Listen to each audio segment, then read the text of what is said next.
Christophe sur France Maghreb 2.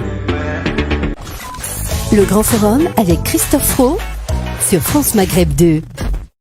Bonsoir à toutes, bonsoir à tous, ravi de vous retrouver sur France Maghreb 2 jusqu'à 18h30. C'est parti pour votre grand forum en ce vendredi 15 mai. Ravi de vous retrouver. Aujourd'hui, on va faire un petit bilan de cette crise Covid-19. Bilan au Maghreb d'abord, puis à l'international, au Moyen-Orient où tous les signaux sont au rouge pour une éventuelle, c'est la question qu'on se posera, un éventuel conflit, de quel genre, quelles en sont les conséquences et faut-il craindre un embrasement? Voilà les questions auxquelles on va tenter de répondre avec Farid Temsamani et Sofiane Lakhdari. À 18h, le quart d'heure juridique, mesdames, messieurs, si vous avez une question d'ordre juridique à poser, c'est à 18h que nous vous donnons rendez-vous avec Maître Besma Maghrebi qui répondra à vos questions tout à l'heure à 18h. À 17h30, point sur notre week-end de la générosité lancé tout à l'heure en partenariat avec le Secours islamique qui vous propose cette fois-ci un week-end de parrainage. L'objectif est de parrainer un maximum d'orphelins. L'objectif est de 550 tout au long de ce week-end. On peut le faire. Un orphelin du côté du Sénégal, 43 € par mois. Pour la Palestine, 52 €.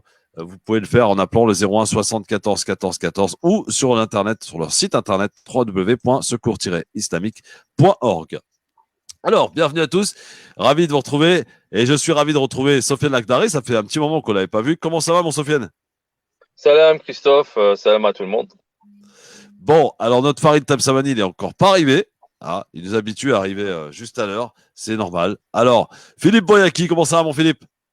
Attends, j'arrive tout de suite. Salut mon Christophe, salut les auditeurs, salut les auditrices, salut les Facebookiens et Facebookiennes. Comment allez-vous? J'espère que vous avez passé J5, déconfinement J5. Ouais, on n'y croyait plus. Ça y est? Ouais, ça y est. Ah, c'est bon. Et apparemment, les chiffres quand même de mortalité, Sofiane, montent quand même. Hein, ça descend, ça monte. C'est assez particulier.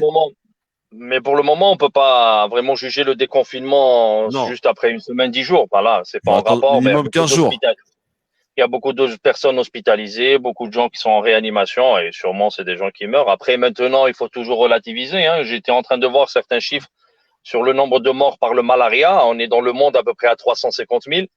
Au niveau du cancer, on est à peu près à 2 millions de gens qui sont morts. Alors, il faut relativiser un tout petit peu. Après, je crois que le Covid est au 7e rang des maladies les plus mortelles. Hein. Tout à fait, mais c'est surtout la catastrophe économique que ça va engendrer, ce genre de... ce virus, il va engendrer énormément de dégâts sur le plan économique et sur le plan social. Peut-être on essayera de numérer le nombre de choses au niveau mondial, pas seulement au niveau européen. Absolument. Alors, on va commencer par notre partie maghrébine. Et il y a de quoi faire et de quoi dire déjà pour relater un petit peu ce qui s'est passé au cours de ce Covid-19. On peut dire quand même qu'il y a un point commun avec notamment les 3 pays, même s'il y en a 5, mais 3 pays, Tunisie, Algérie, Maroc, Sofiane, c'est qu'on peut dire et Farid Temsamani qui nous rejoint. Salut mon Farid, comment ça va? Alhamdoulilah, et toi? Ah bah écoute, ça fait plaisir. J'ai un duo de choc aujourd'hui, les amis. Farid Temsamani et Sofiane Lakhdari. Donc, disais-je, avant que Farid arrive, qu'il y avait un point commun pour cette première partie, en tout cas consacrée au Maghreb, concernant le Covid-19, c'est ils ont réagi, les pays, Algérie, Maroc, Tunisie, à peu près de la même manière. C'est-à-dire qu'ils n'ont pas attendu, ils ont confiné immédiatement et ils n'ont pas voulu prendre le risque que la pandémie s'accentue davantage. Est-ce qu'on est d'accord là-dessus d'abord, Sofiane et Farid? Est-ce que les 3 pays quand même ont su réagir comme il se devait et rapidement? Farid? Oui, moi, je te confirme, hein, ce que tu dis, c'est complètement vrai. Ils ont très vite fermé les frontières, même d'ailleurs un peu trop vite pour certains. Donc, c'est quand même un peu surpris pas mal de gens qui étaient à l'extérieur. Mais effectivement, ils ont réagi beaucoup plus rapidement que d'autres pays, tels que la France, tout simplement. Ouais, Sofiane, on peut dire que voilà, les 3 pays. Oui. On peut dire que le confinement a été fait au début, c'est-à-dire au nombre de cas. Ici, on a attendu vraiment jusqu'à ce qu'il y ait un nombre assez important de personnes touchées par le virus et même il se propageait. Au début, c'était à Mulhouse. Après, c'était dans la région de l'Oise jusqu'à arriver au niveau de l'Île-de-France. Et on a décidé de confiner. C'est surtout les élections législatives qui ont causé, ou les élections municipales, qui ont causé énormément de tort. Et ils ont été maintenus. Je pense que la décision du confinement en France était en rapport avec ces élections. Sinon, autrement, ils auraient été décidés bien avant. Après, pour le Maghreb, non seulement le confinement, mais surtout la mise en route d'un traitement pour le moins polémique, c'est-à-dire la chloroquine, l'hydroxychloroquine avec l'azithromycine. Et ça a été pris dès le départ parce qu'on dit on est en guerre, il faut prendre les moyens qu'on a entre les mains. Il y avait l'azithromycine avec l'hydroxychloroquine. Déjà, c'est le coût, il est pas cher, à peu près 15-20 euros pour un traitement pour une personne. Et il y avait des stocks parce que c'était produit localement. Pour le Maroc, ils ont immédiatement réquisitionné l'ensemble de la production de Sanofi, à peu près 300 000, je sais pas combien. Et en Algérie, la même chose. Et même, ils ont lancé la production au niveau local. Et ça a joué énormément. Est-ce que la chloroquine, maintenant, on est toujours dans cette polémique. Mais pour le moment, les Algériens ne sont pas rentrés, ou bien le Maghreb ne sont pas rentrés dans cette polémique. Est-ce qu'il a, ou il agit, ou il agit pas? On a pris ce qu'on avait entre les mains et ça porte ses fruits. En Algérie, on a à peu près 500 morts. Au Maroc, 250 ou 300. Alors là, on est dans les limites, dans les chiffres qu'on reçoit au quotidien ici en France. C'est la Tunisie qui possède le moins de morts, mais en même temps, la population est beaucoup moins importante que dans les deux autres pays. Et surtout, la Tunisie, ce qui est positif, c'est qu'on est au 5e jour consécutif avec 0 cas. 0 cas, absolument. Voilà, ça c'est déjà bien, surtout pour la période estivale qui s'ouvre. Est-ce que aujourd'hui d'autres pays vont ouvrir leur espace aérien et permettre aux gens d'aller consommer en Tunisie? Là, le débat aujourd'hui, il est purement économique, il n'est pas du tout sur le nombre de cas ou pas. Aujourd'hui en France, on parle de fermeture. Par exemple, en Espagne et tout, il y a un confinement, même pour les gens qui vont y accéder. En Italie, peut-être la même chose. C'est-à-dire tout pays cherche à ce que sa population consomme dans son pays. Oui, alors, on est d'accord tous là-dessus, effectivement, sur le Covid, que les pays ont su bien réagir, et tant mieux d'ailleurs. Mais par contre, il y a quand même quelques petites encartés qui n'ont pas été toujours très beaux. À part justement par rapport à ce qui s'est passé, je crois, il y a 2 jours, hein, le consul du Maroc à Oran, en Algérie, justement, le Maroc fait face à un certain nombre de personnes qui sont coincées à l'étranger, qui n'ont pas pu être rapatriées, des ressortissants, ce qu'on appelle 22 000 quand même, hein, et donc quelques-uns en Algérie. Et à Oran, le consul est sorti à la rencontre de ces manifestants en leur disant « Nous sommes dans un pays ennemi ». Farid, ça choque. C'est extrêmement choquant. C'est plus que choquant, c'est complètement inacceptable de la part d'un agent diplomatique marocain en Algérie. Moi, je pense que c'est un dérapage de sa part qui inexcusable, hein, ça c'est une évidence. Voilà, c'est choquant parce que, en plus, c'est à Oran. En fait, il faut bien comprendre, c'est qu'une bonne partie, je ne sais pas si Sofiane me contredira ou pas, mais une partie de la population oranaise est liée physiquement, j'entends, avec l'Ouest, avec l'Est marocain. Donc, entendre ça à Oran, moi, d'ailleurs, entendre ça tout court, c'est choquant. Encore plus à Oran, symboliquement, moi, je trouve ça assez dégueulasse. Ouais, Sofiane. Alors, d'abord, est-ce qu'il y a eu des réactions des autorités algériennes? Non, avant de parler des réactions des autorités algériennes, il faut juste rappeler le contexte. C'est que les Marocains qui vivent en Algérie, il y en a un nombre assez important. Et je confirme avec Farid, il y a même un lien de sang. Moi, dans ma famille, il y a des Marocains. Ils sont mariés avec des Marocaines ou bien des Marocaines qui vivent en Algérie. Il n'y a aucun problème dans ce sens-là. Il suffit de revoir le nombre de travailleurs marocains qui exercent en Algérie. Et je pense que c'est là où le problème existe aujourd'hui, c'est qu'on parle à peu près d'un chiffre de 700 000 Marocains qui travaillent en Algérie. Et on parle, ces Marocains qui ont manifesté devant le consulat à Oran, ils voulaient être rapatriés. Pourquoi? Parce qu'au bout de 3 mois, ils sont dans l'obligation de quitter le territoire algérien et d'être au moins de 3 mois et de revenir. Et par conséquent, ils se sont retrouvés dans cette situation. C'est pas parce qu'ils se sont retrouvés dans des conditions difficiles en Algérie. Au contraire, il y a des associations qui partent. Surtout, on est en période de Ramadan. Les gens ne comptent même pas. Et des Marocains, ils ne passent même pas. Ils peuvent même passer ces journées même dans les maisons où ils travaillent. Il n'y a aucun problème dans ce sens. Mais ils ont manifesté pour trouver une solution à cette situation qui était ahurissante et qui est vraiment invraisemblable. Et le consul, au lieu d'apporter une réponse, il renvoie la balle dans le camp algérien, disant vous êtes dans un pays ennemi.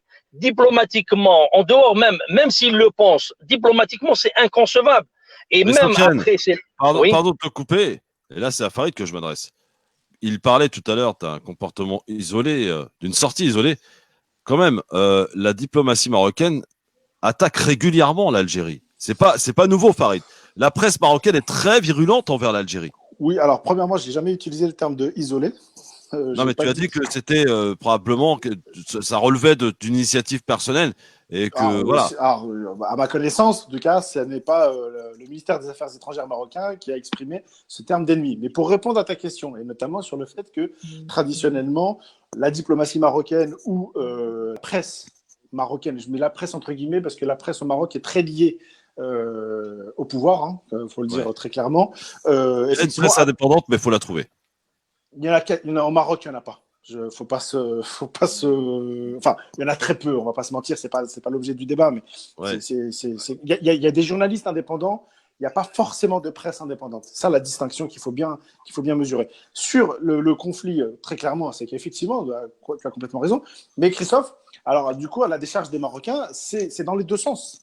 La réalité, c'est ça. Si je devais, même si enfin, vous me connaissez, je ne suis pas forcément le grand défenseur du chef d'État marocain qui est le roi du Maroc, à chacun. Il est confiné où d'ailleurs? Il est confiné où, le roi du Maroc? Je ne pourrais pas te le dire officiellement. Il sera au Gabon, cher Farid. Mais tu sais que enfin bref, je ne peux pas le dire à la radio. Mais, il n'est pas chez lui, quoi. Mais tu sais que le Gabon est quasiment. Enfin bref. Ouais, le Gabon est quasiment marocaine, c'est ça? Exactement. Si tu peux pas le dire, moi je peux le dire, il n'y a pas de problème. Mais non, tout ça pour te dire quoi? C'est que à sa décharge, malgré tout, on peut beaucoup critiquer. Moi, je suis très critique. Ça, j'ai aucune difficulté là-dessus. À sa décharge, le sous-jacent de toutes ces histoires-là, c'est le Sahara marocain, premièrement. Oui. Deuxièmement, Christophe, on ne peut pas nier une chose, c'est que le roi du Maroc, régulièrement, à chacun de ses discours, il fait des appels du pied à l'Algérie. Donc, c'est peut-être pas le sujet aujourd'hui, mais ça ne justifie en rien, naturellement, les propos infamants du consul à Oran, mais il y a une volonté. Et d'ailleurs, ça nous amène à parler d'une chose, c'est cette fameuse frontière. Cette fameuse frontière qui est aujourd'hui fermée, qui aujourd'hui ne mérite plus d'être fermée véritablement. Sofiane parlait des gens, des liens du sang. Vous savez, il y a des gens qui sont aujourd'hui, qui ne se voient plus à cause de ça. Et donc, à un moment donné, il faut peut-être saisir de l'occasion pour dépasser les rancœurs et les difficultés des uns et des autres, sur le Sahara notamment, pour que justement, il y ait une véritable fraternité. Moi, c'est mon souhait le plus profond. Après, je sais bien qu'il y a des intérêts politiques, idéologiques. Je ne sais pas, puisque d'ailleurs, Sofiane est là, puisque le nouveau président algérien, est-ce qu'il prendra ce chemin-là? Parce qu'on savait, par exemple, que l'ancien président Bouteflika, on pouvait dire ce que l'on voulait de Bouteflika, malgré tout, les liens demeuraient avec le Maroc, même si ce n'était pas officiel. Il était un peu marocain en même temps. Il est né au Maroc, une bonne partie de l'intelligentsia algérienne, d'ailleurs, politique. Ça aide quand même, Farid. Non, mais je suis d'accord, mais c'est pas parce qu'il était né au Maroc qu'il avait fait des cadeaux aux Marocains. C'est ça que je veux te dire, au pouvoir marocain. Par contre, il y a toujours eu un lien, il y a toujours eu une continuité malgré tout avec le Maroc et dans les deux sens. Est-ce que d'ailleurs avec le nouveau président, parce que moi je fais une distinction, la campagne électorale que le président Tebboune a menée, ça je ne remets pas les choses là-dessus, parce que la campagne c'est la campagne, il faut attirer de l'électorat, etc. Et après quand on est en exercice, très souvent en fait on s'adapte, on essaie d'être un peu plus diplomate. On se souvient de Macron qui a fait une sortie en Algérie et puis il a complètement reculé lorsqu'il est revenu en France par rapport à la guerre d'Algérie par exemple. Lui il avait reculé avant même d'être élu. Voilà. Sofiane, réaction par rapport à ce que vient de dire Farid.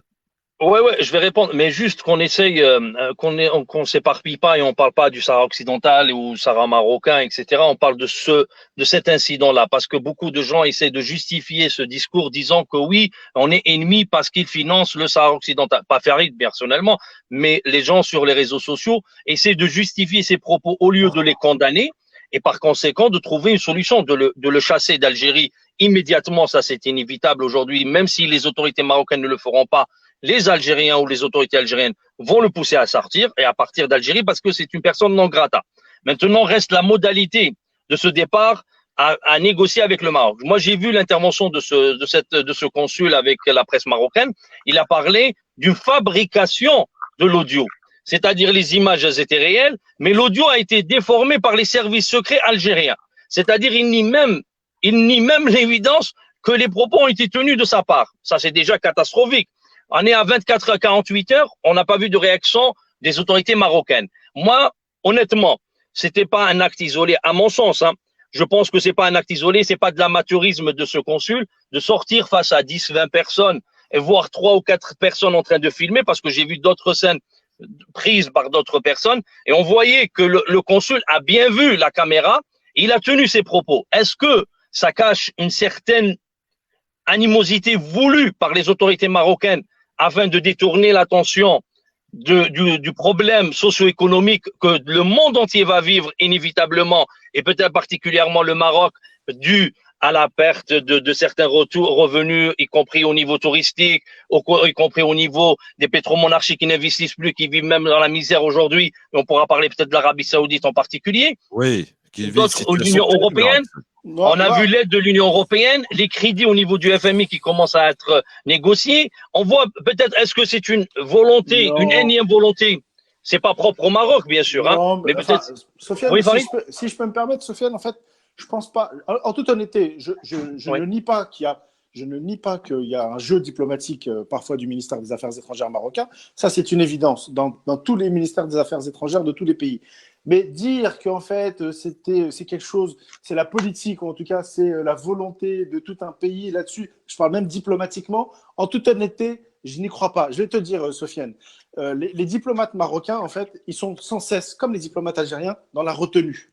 Dans la retenue, pourquoi? Parce que, en fait, ils peuvent pas se permettre d'avoir une confrontation très réelle. Est-ce que tu te souviens du ministre des Affaires étrangères algérien qui, dans une tribune, avait critiqué notamment sur le narcotrafic l'État marocain? Abdelkader Msel, oui, exactement. Mais ça, c'était voulu. Ça, oui. C'était voulu à l'époque. Ça, c'était une volonté manifeste de l'État algérien, si tu permets. D'ailleurs, dans le passé, il y en a eu d'autres dans les deux sens. Mais qu'est-ce qui s'est passé dans la foulée? Très, très rapidement, en fait, on est tombé en température. Parce que l'un comme l'autre n'ont aucun intérêt. Et même si on parlait du conflit du Sahara occidental, et notamment de l'appui logistique, etc., au Polisario, la réalité, c'est que même là-dessus, en fait, la confrontation est beaucoup plus nuancée qu'on le croit, contrairement à... Farid, ne bouge pas, je lance la pub et on est de retour très vite, évidemment. Reste en live sur Facebook. Vous commentez, les amis. C'est très important. Ça commente. Ça commente. À tout de suite sur France Maghreb 2. Le Grand Forum avec Christophe Roux sur France Maghreb 2. Ah ouais, vous me donnez du Les boulot. débats sont engagés, mon Philippe? Ah, oh, c'est la guerre, t'es fou. Ah bon? Calmez-vous, Non, mais- il n'y a pas de guerre. Oh. Oh putain. S'il vous plaît, essayons d'être bienveillants. On a le droit de ne pas être d'accord, mais on n'attise pas la haine sur notre page parce que vous savez qu'il y a la députée Avia là qui est. Ah oui, Avia, ouais. Ouais, voilà. Donc, on est responsable de ce qui peut être tenu sur la page. J'ai envie de bannir personne de la page. On a le droit de ne pas être d'accord. mais Surtout s'il vous Philippe, plaît. c'est le Ramadan, on jeûne. Voilà. Faites-vous des Normalement, bisous. voilà, normalement, on n'est pas là-dessus. Mais bon, après, les gens, Tiens. malheureusement. Tiens, voilà, je vous mets ça, le drapeau de l'Algérie et du Maroc avec une grosse colombe. Voilà. Je pense que mais juste, Farid, la réponse des autorités marocaines. Maintenant, le consul a fait une erreur, c'est inévitable. Maintenant, qu'il soit pas, voilà, Bien on sûr, la mais si, rappelle pas mais si. immédiatement. Hein? Pardon? Oui. Ah, ça c'est cool. Ah oui, pardon. Je voulais dire que moi, c'est la réaction d'après qui m'inquiète. Parce que quand tu nies même l'évidence, le consul, il a nié même l'évidence que l'existence de cet audio. C'est ça qui m'a rendu un petit peu incompréhensible. Normalement, les autorités marocaines, pour calmer le jeu, ils auraient dû rappeler ce consul et basta. Et on passe à autre chose. Sauf que là, on voit un envenimement de la situation. Est-ce que c'était voulu? On ne sait pas. Mais pour le moment, quand je vois la réaction du consul, c'est ça qui m'interpelle en vérité. Après, c'est une interrogation qui m'est propre. Moi, j'aime les débats. Les débats instructifs, intelligents. Après, les gens qui insultent, qu'ils insultent. Hein. Après, qu'est-ce que vous voulez Non, mais qu'ils insultent, ils n'ont rien à faire là. Pour mettre tout le monde d'accord. Parce que on pourra pas, ça, Philippe. Non, pour mettre les gens d'accord sur des faits concrets. On peut peut-être écouter. Ouais, c'est pour ça qu'il ne faut pas qu'on parle ni du Sahara. On va revoir. Bouge pas, Sofiane. On va revoir sur ce qui s'est passé avant. Regardez la scène. Voilà. Le consul du Maroc. Regardez les images. On n'invente rien, les amis. Ah, on est en direct là? Oui, on est en direct sur Facebook.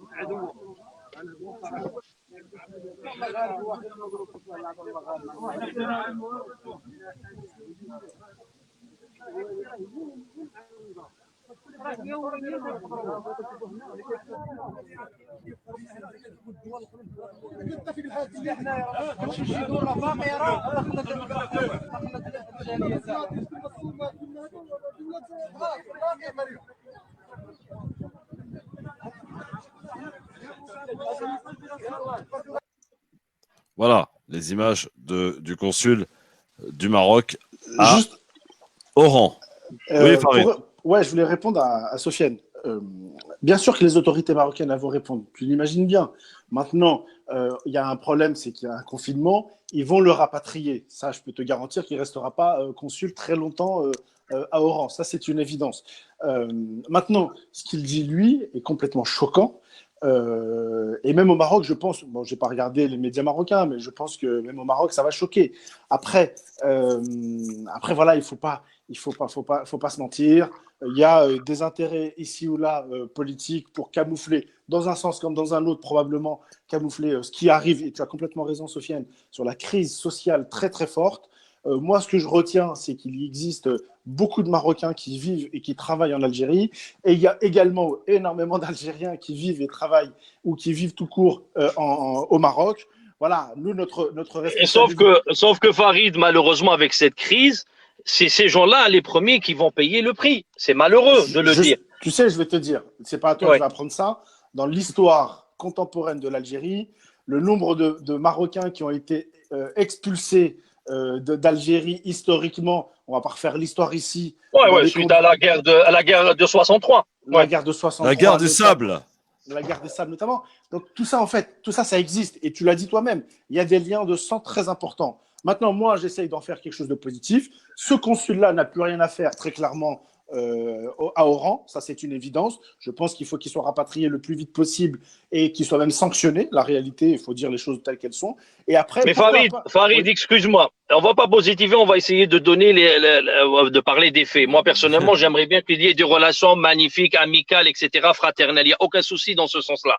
Mais sauf que maintenant, comment tu interprètes la réaction du consul lui-même qui dit que ce qu'on vient de voir est une fabrication des renseignements algériens. Je vais te dire, lui, il s'est mis dans une situation où les autorités marocaines, en fait, ne peuvent même plus le sauver et il s'enfonce par son amateurisme. Tout ce que je peux te dire, Sofiane, c'est pas parce qu'il n'y a pas de réaction officielle qu'il n'y a pas de contact quotidien entre les deux diplomaties. Ça, je peux te le garantir et tu le sais particulièrement bien. Ça, oui, l'ambassadeur du Maroc, juste pour compléter ce que tu viens de dire, l'ambassadeur a été rappelé, convoqué par le ministère des Affaires étrangères algérien, par Sabri Bourgoum, et c'est normal. Ils lui ont présenté les faits et ils ont dit que nous attendons une réaction des autorités marocaines. C'est-à-dire même l'Algérie n'a pas voulu, bien sûr, voilà, pour diplomatiquement rester vraiment fraternel, etc. Des propos qui sont indignes, des rapports fraternels entre les deux peuples. Il laisse la balle dans le camp des autorités marocaines. C'est-à-dire même l'Algérie n'a pas pris de décision. Exactement. Et donc ça veut dire quoi? Ça veut dire qu'en réalité, les liens sont jamais rompus, qu'en fait, il y a quand même, malgré les difficultés ici ou là, une fraternité qui dépasse les choses. Et puis, il ne faut pas se mentir.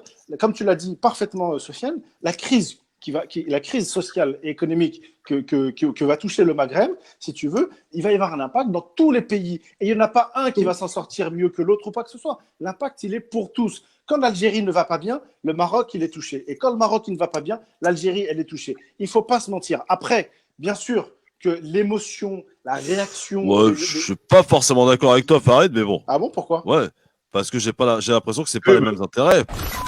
Le Grand Forum avec Christophe Roux sur France Maghreb 2. Et de retour sur France Maghreb 2 en direct. On reste en live évidemment sur Facebook pendant les pubs, vous le savez, avec Sofiane Lakhdari, avec Farid Tabsaman. Les débats sont enflammés, les commentaires sont à son apogée. Ah oui, ah, ça commande beaucoup. Vous pouvez lire. Hein, mon Philippe, tu fais le relais, là, tu fais le flic, tu fais le gendarme. Ah, je peux plus. Et Là, qu'est-ce qu'ils trouvent? Ils trouvent qu'on n'est pas objectif parce que moi, je lis pas exactement. Qu'est-ce qu'ils disent à peu près, Philippe, qu'est-ce qu'ils nous Hein? disent? Ils disent Oh là quoi? là. Ils disent que les gens sont pas, que Sofiane et Farid sont pas objectifs. Non, non, non, Qu'est-ce non, qui se ah, passe? non, non, non, c'est pas des commentaires sur.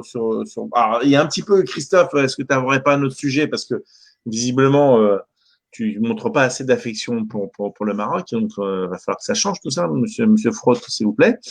Sinon, ça va pas aller. Je suis pas d'accord avec toi non plus, Farid, sur le fait de l'un sans l'autre ont du mal à évoluer. Et puis après, ça, surtout des commentaires, des ping-pong entre nos internautes.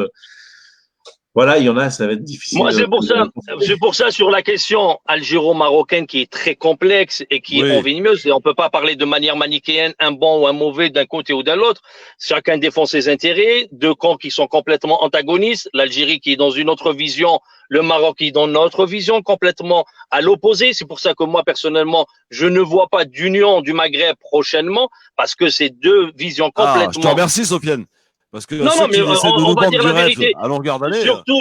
Surtout que j'apporte une information peut-être à Farid, c'est que durant la campagne électorale de président Tebboune, il a bien précisé que rien ne se fera en dehors des excuses. C'est vraiment la barre, elle est un peu haute. Je pense pas que le Maroc va s'excuser du 95. De la même manière, on va demander des excuses auprès des Algériens. C'est-à-dire, on est rentré dans un débat et surtout que le chef d'état-major de l'armée algérienne aujourd'hui par intérim, qui est Saïd Chengriha, qui est très connu au Maroc, parce qu'il était chef de la troisième région militaire qui est frontalière avec le Maroc, a tenu des propos vraiment fermes et déterminants sur la question du Sahara occidental et sur la question du Polisario. C'est-à-dire, et même dernièrement, si tu as remarqué Farid, il y avait même un hôpital de fortune un hôpital de fortune qui a été fait par l'armée algérienne sur les territoires de Tindouf, etc., pour les réfugiés sahraouis. C'est-à-dire, malheureusement, nous sommes partis dans une situation, une énième situation, et cette sortie du consul, elle est venue encore pour envenimer la situation, parce que la pression populaire en Algérie auprès du gouvernement, elle est à l'apogée. Les gens ont rappelé l'intervention du ressortissant marocain qui avait intervenu au Maroc, où il avait descendu le drapeau, où on n'a pas eu d'excuses à l'époque, il y a un emprisonnement de la personne seulement qui est ressorti un an après.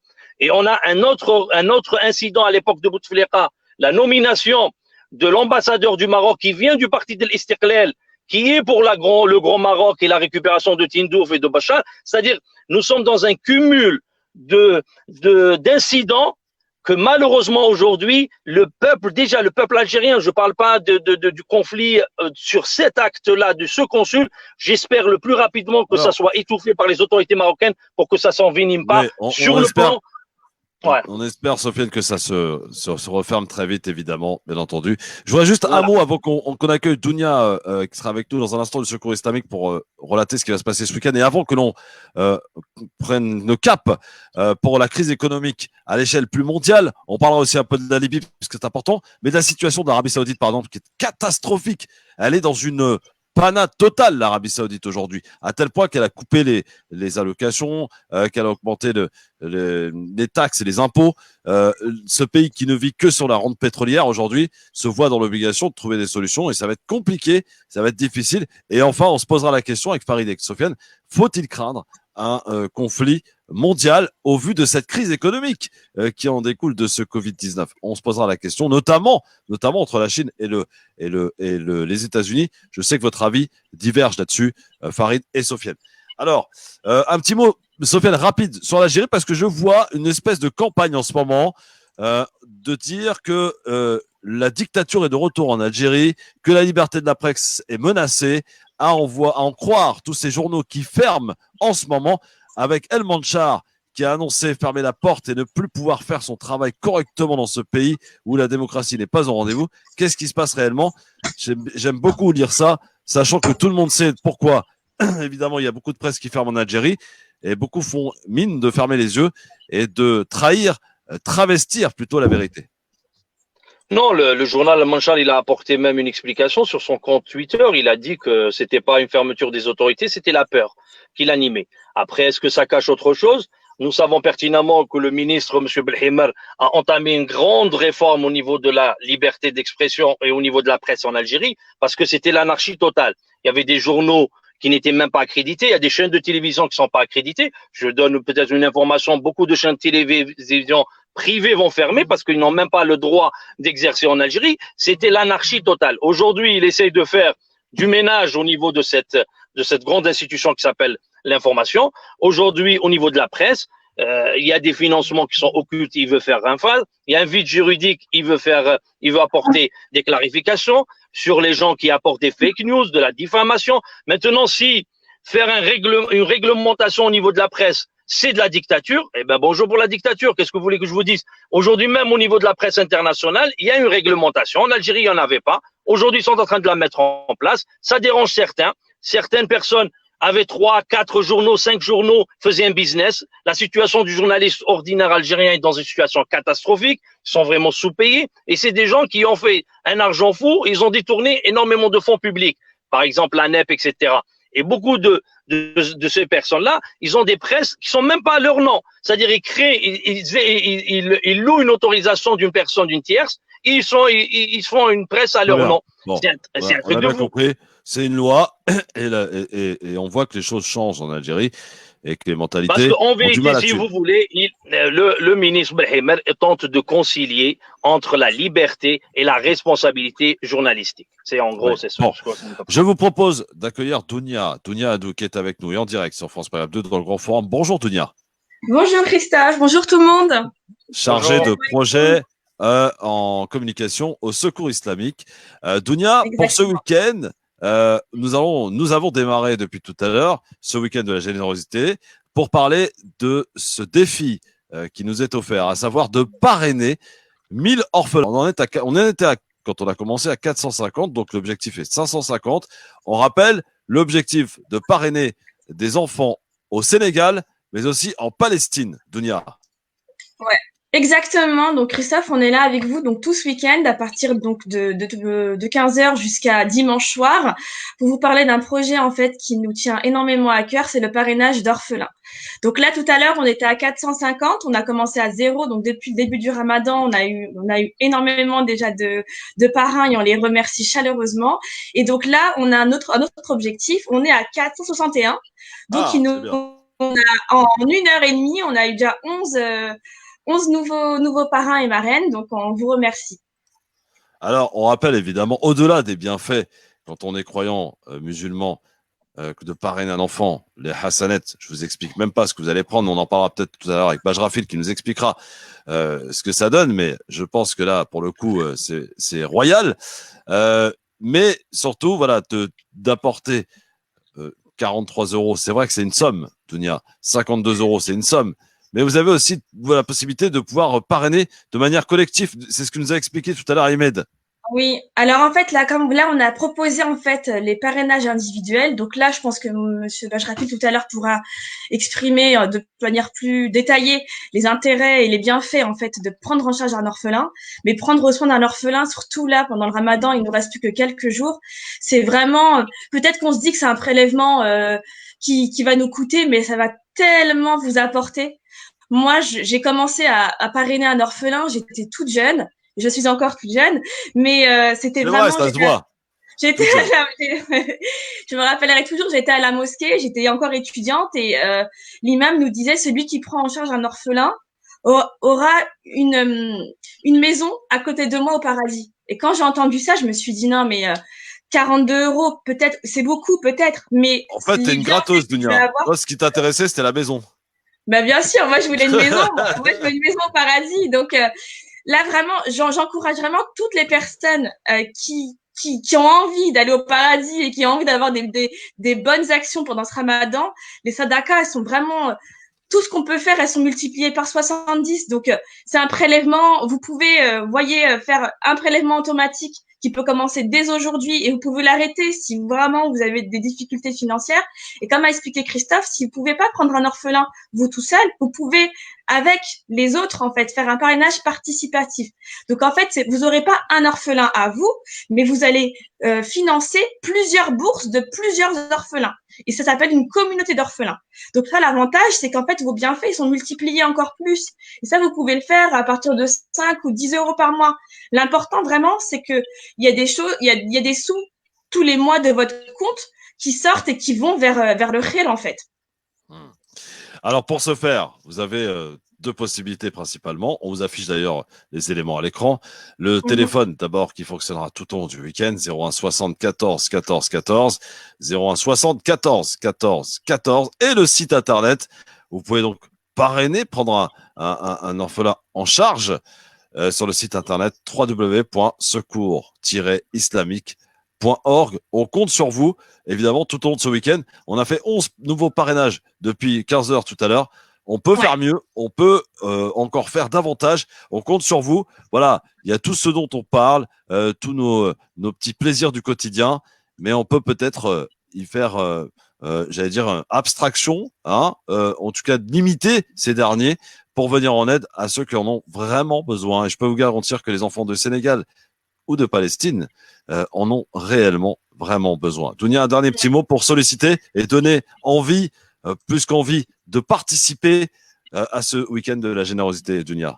Comme tu disais, en fait, Christophe, moi, je suis partie au Sénégal et j'ai visité, en fait, ces familles-là qui ont besoin de vous. J'ai visité des familles d'orphelins et je peux vous garantir que le parrainé avec le Secours Islamique France, c'est vraiment aider de manière durable et vraiment pérenne, en fait, ces familles-là.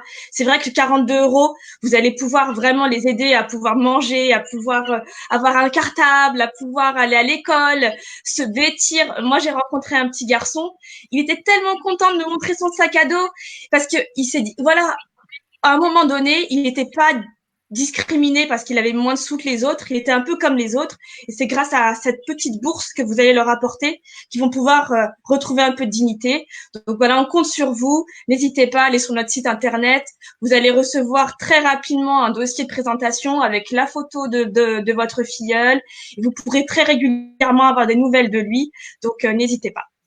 Merci beaucoup, Dounia, et à très très bientôt. Juste avant que Dounia nous quitte, Christophe, je voudrais dire à nos auditeurs qui retrouvent toutes les informations sur France Maghreb 2 ainsi que Christophe Le Grand Forum sur nos pages Facebook, où nous avons dans notre chat les liens pour aller directement et sur la page Facebook et sur le site internet pour pouvoir faire le don et le rappeler que 42 €, c'est 1,40 € par jour.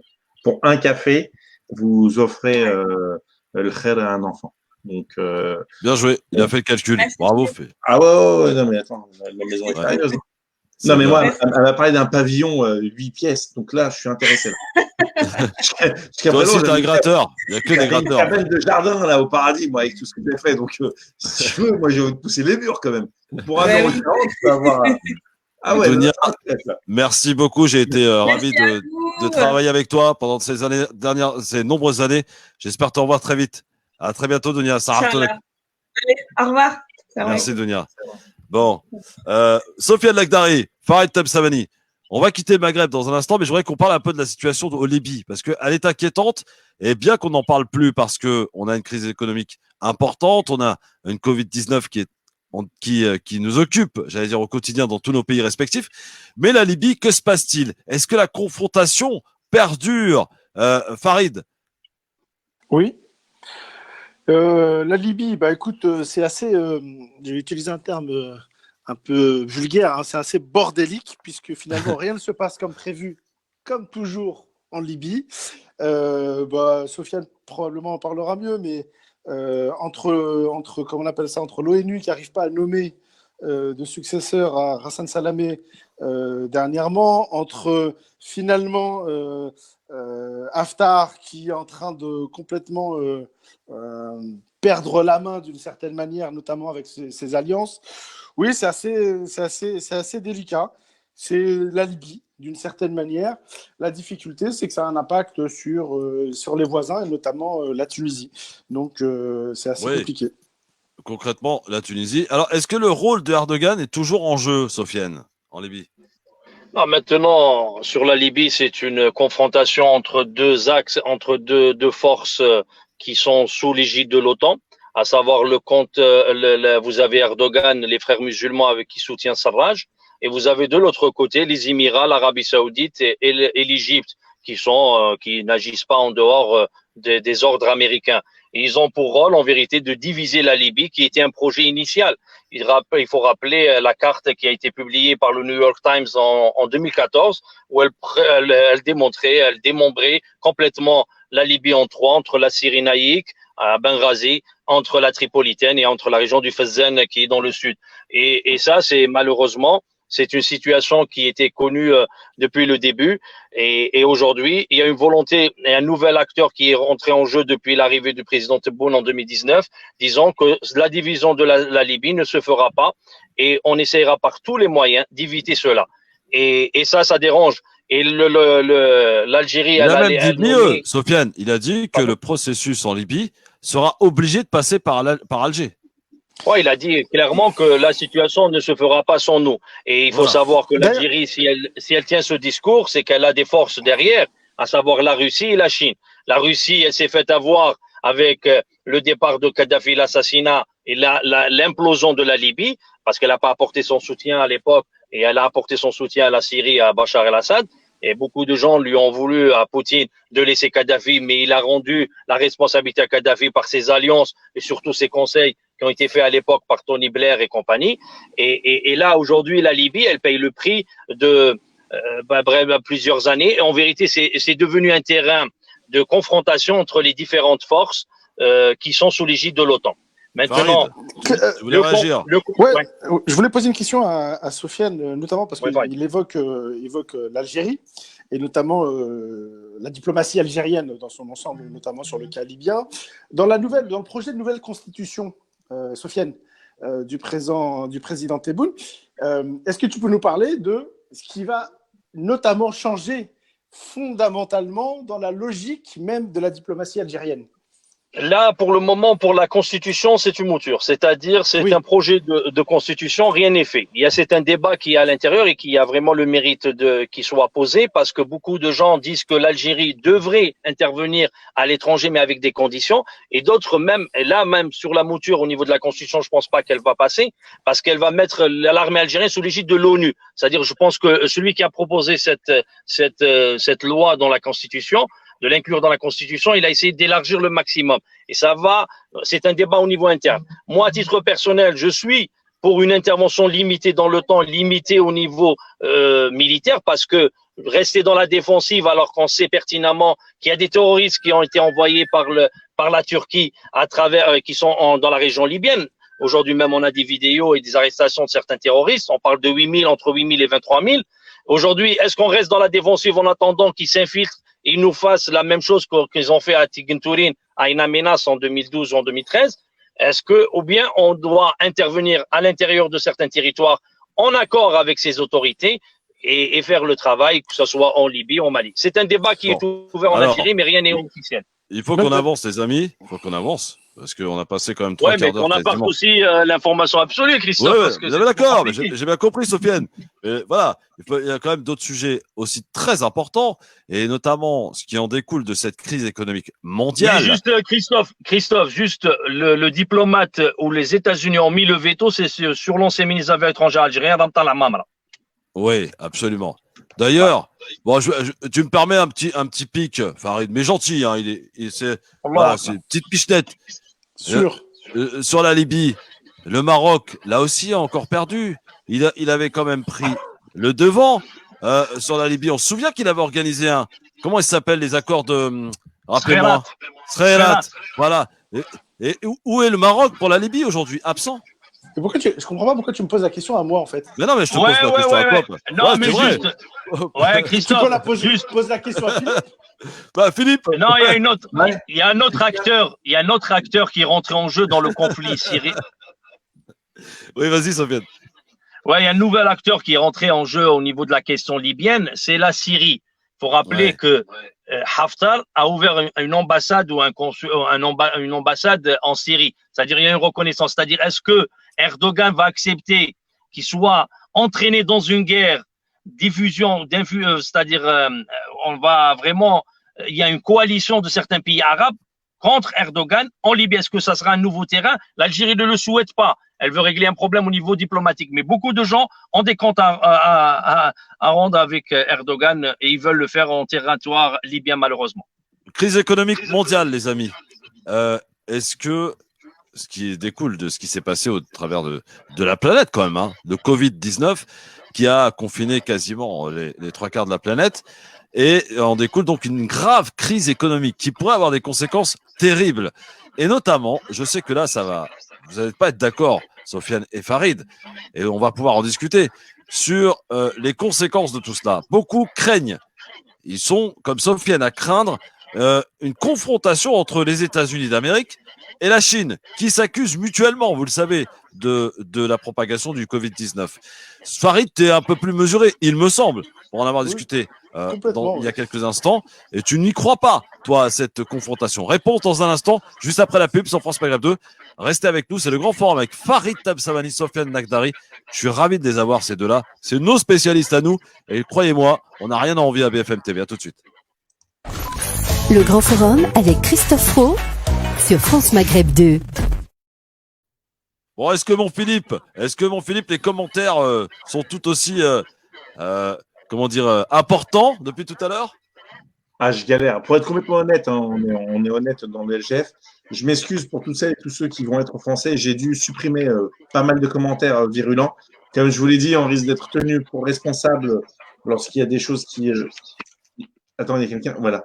Lorsqu'il y a des appels à la haine, lorsqu'il y a des choses qui sont tendancieux, malheureusement, on ne fait pas de censure, mais on ne peut pas laisser des choses qui puissent inciter les uns et les autres à s'énerver mutuellement. Voilà. Avia, là, c'est la députée qui avait mordu un taxi, là? Ah, elle n'a pas mordu, elle avait faim, il y avait une oreille qui traînait, excuse-la, quoi. Elle ose parler de la haine? Elle ose défendre un projet de la haine sur Internet? Ah, c'est la mieux placée, elle a fait sa repentance, tu vois, elle s'est excusée. C'est ça aussi, le pardon est divin, Christophe. Nous devons pardonner à notre frère et à notre sœur qui avait faim en sortant de Koh-Lanta. Donc voilà, elle était énervée, le type il l'a pas reconnu. Voilà, elle a peut-être pas mordu, peut-être qu'elle parlait fort et que lui s'est approché parce qu'il était sourd et voilà, malencontreusement les dents ont rencontré l'oreille, l'homme. Enfin, tu vois, il peut y avoir des versions différentes. Tout dépend du point de vue. Apparemment, c'est elle qui aurait des propos sexistes, propos racistes envers son personnel. C'est pas moi qui le dis, c'est une grosse enquête de Mediapart. Homophobe et tout. Député en marche. Bon, t'es plutôt député à l'arrêt pour le coup. Alors, Farid Tabsamani, Sofiane Nakdari. Il faut qu'on parle quand même des conséquences de cette situation et de ce qui peut arriver, évidemment. Alors, toi, Sofiane, pourquoi tu penses que tous les signaux sont au rouge au Moyen-Orient et on risque d'avoir une confrontation de facto inévitable entre la Chine, par exemple, et les États-Unis d'Amérique? C'est un peu compliqué. Après, maintenant, moi, ce que je vois, c'est que le Covid-19, il a sorti un peu l'antagonisme qui était strictement économique entre la Chine et les États-Unis. Ce duel sino-américain, aujourd'hui, il va se diriger vers le militaire. Pourquoi? C'est pour la première fois, par exemple, que les renseignements chinois parlent d'une probabilité d'une guerre directe avec les États-Unis d'Amérique. Venant de l'autre Atlantique, au niveau américain, les déclarations, soit du ministère de la Défense, soit le patron de la CIA, parlent d'une possibilité de guerre. Vous avez la Chine qui a une seule base militaire qui est dans la région de Djibouti, si ma mémoire est bonne. Elle a essayé d'élargir et il y a des sous-marins nucléaires qui viennent d'être envoyés. Il y a énormément de choses. En vérité, c'est pas une confrontation. Elle va avoir une confrontation d'un nouveau type. En vérité, c'est pas des missiles nucléaires qui vont être envoyés entre les deux pays, ou bien une invasion chinoise des États-Unis ou l'autre invasion. Il y aura une confrontation afin de décider d'un nouvel ordre mondial. Aujourd'hui, le nouvel ordre mondial est en train de s'éteindre sous nos yeux, des organismes tels du FMI, de l'OMC, de l'OMS. On voit bien une incapacité, une existence même de l'ONU durant même ce Covid-19. Certains voulaient un nouvel ordre mondial unipolaire avec un seul pôle qui dirige. Ça, c'est la vision Attali, vision Kissinger. Et vous avez d'autres qui veulent un monde multipolaire avec l'émergence d'un nouveau pôle qui est représenté par la Chine et la Russie. De l'autre côté, les États-Unis, c'est avec la… Tu penses au fait qu'il y aura une confrontation inévitable? Farid n'y croit pas, lui. Farid, c'est bien ça. Sofiane, tu crois à une confrontation militaire, c'est ça? Moi, une confrontation d'un nouveau type qui ne sera pas seulement avec des paroles, mais il y aura une confrontation, c'est inévitable, avant les élections présidentielles de Donald Trump. Parce que les élections de Donald Trump au mois de novembre, pour moi, il les a gagnées parce qu'il a sorti une nouvelle carte et on pourra en parler peut-être après avec l'Obama Gate, c'est-à-dire la sortie de certains dossiers contre Obama et par conséquent contre Joe Biden qui était son vice-président durant 2 mandats. Aujourd'hui, Donald Trump, il est dans l'obligation de mettre la Chine autour d'une table, chose que les Chinois refusent pour le moment parce qu'ils sont dans une dynamique favorable à leurs yeux d'ici 5-10 ans et le Covid n'est venu que pour accélérer la chose. On parle aux États-Unis de 36 millions de nouveaux chômeurs. On parle d'une catastrophe au niveau économique sur le plan qu'a causé le Covid suite au confinement qui a été conseillé par Niall Ferguson. Aujourd'hui, pour moi, pour revenir autour d'une table, il faut qu'il y ait un événement majeur. Quel genre d'événement majeur? Pourrait y avoir une confrontation limitée dans le temps, limitée au niveau d'un endroit. Certains parlent de la mer de Chine, d'autres parlent au niveau du détroit de Bab el-Mandeb, mais tous les voyants sont au rouge au niveau du Moyen-Orient. Au niveau de l'Asie, on a vu de l'Asie Sud-Est. Oui, bon alors en fait, ce qu'il faut, c'est bien parce que quand on parle de la Chine, certains ont l'impression qu'en fait c'est un pays qui débarque. La Chine est membre permanent du Conseil de sécurité de l'ONU, au même titre que les États-Unis. La seule chose, et je l'ai déjà dit à cette antenne-là, c'est que la Chine, en fait, est en guerre, effectivement, pour le leadership de l'après-crise sanitaire. Ça, c'est une évidence. Il y a une crise de leadership. Contrairement à ce qu'a dit Sofiane, la Russie ne se range pas forcément avec la Chine. Et tu verras dans les semaines et dans les mois à venir. Cette crise-là, en fait, va juste permettre une chose, c'est aux Chinois de rattraper le retard qu'ils ont, en particulier économique, financier plutôt sur les États-Unis. Sur la guerre, sur la confrontation militaire, la réalité, c'est que les Chinois ne sont pas encore au niveau des Américains. Ils travaillent pour. C'est ce qui leur manque d'ailleurs. C'est un des éléments qui leur manque pour être ce qu'on appelle une puissance complète, contrairement aux États-Unis d'Amérique. Ensuite, où est-ce que ça va se produire? Je suis complètement d'accord avec toi, Sofiane. Je pense que c'est la mer de Chine. Et le grand perdant sera certainement le Japon. Mais dites-vous bien une chose. Alors, malgré les envolées lyriques diplomatiques de Trump et des Chinois, les Chinois ont extrêmement besoin des Américains. Parce que qui sécurise l'approvisionnement des Chinois en matières premières, si ce n'est les Américains? Tu as parlé à juste titre de la base de Djibouti. C'est la première sortie militaire hors du continent asiatique des Chinois. Tant que les Chinois ne sont pas installés au Moyen-Orient et ailleurs, la réalité, c'est qu'en fait, il ne peut pas y avoir de confrontation. Maintenant, il y a une difficulté de leadership. La réalité, c'est quoi? C'est que les Américains vont faire payer aux Chinois la crise économique américaine. Ça, c'est une évidence. Et vous verrez que Trump… Et vous avez vu Oui, Farid. Oui, pardon. Tu as vu la réponse des Chinois suite à ça? Oui, non, mais ils vont pas accepter d'une certaine manière tout de suite. Est-ce que tu te souviens des négociations à l'OMC entre la Chine et les États-Unis? Qui finalement a plié? Qui finalement Exactement. C'est-à-dire, en fait, pour comprendre ce débat-là de leadership entre les Chinois et les Américains, il faut comprendre l'histoire de la Chine. Et l'histoire de la Chine est beaucoup plus importante que celle des États-Unis. Il faut bien mettre ça faut bien comprendre ça. L'histoire chinoise, elle est millénaire. Et moi, je pense qu'il faut s'attendre à tout avec les Chinois. La confrontation, je n'y crois pas. Pour une raison. Le Grand Forum avec Christophe Roux sur France Maghreb 2. On est de retour, les amis, et en direct. Il y a eu un débat vraiment intéressant, vraiment d'une grande qualité, dont je suis particulièrement fier aujourd'hui entre Sofiane Laghari et Farid Tabsamani. Moi, je voulais juste apporter une petite info, une petite lecture un peu différente par rapport à Farid, parce qu'au niveau, aujourd'hui, la Chine, elle était alliée parce qu'elle était l'atelier des multinationales américaines. Il faut rappeler que Donald Trump est rentré en confrontation directe avec ces multinationales, avec son projet protectionniste et isolationniste, et qui était vraiment à l'encontre de la politique libérale et du néo-change pour les multinationales. Aujourd'hui, c'est dans cette confrontation. Aujourd'hui, la Chine commence à investir au niveau européen et en dehors de la Chine. Avant, quand elle était un atelier, ça ne causait aucun problème. Mais aujourd'hui, la Chine, elle est en train de s'ouvrir avec sa route de la soie, avec l'investissement qu'on voit de plus en plus sur le plan européen. Aujourd'hui, la Chine est en train de pratiquer la même politique qui a été exercée durant des années par les Américains. Et chose qui commence à déranger au niveau de l'établissement américain, et particulièrement Trump. Aujourd'hui, moi, je dis pas que les États-Unis veulent détruire la Chine ou vice-versa. Donald Trump est dans l'obligation de pousser les Chinois à une table de négociation. S'il y a un événement qui va les pousser aujourd'hui ou demain sans aller à la confrontation directe, tant mieux. Mais je ne vois aucun signe pour le moment. Il y a des propos qui sont en train de monter en crescendo, l'inexistence totale de l'Europe.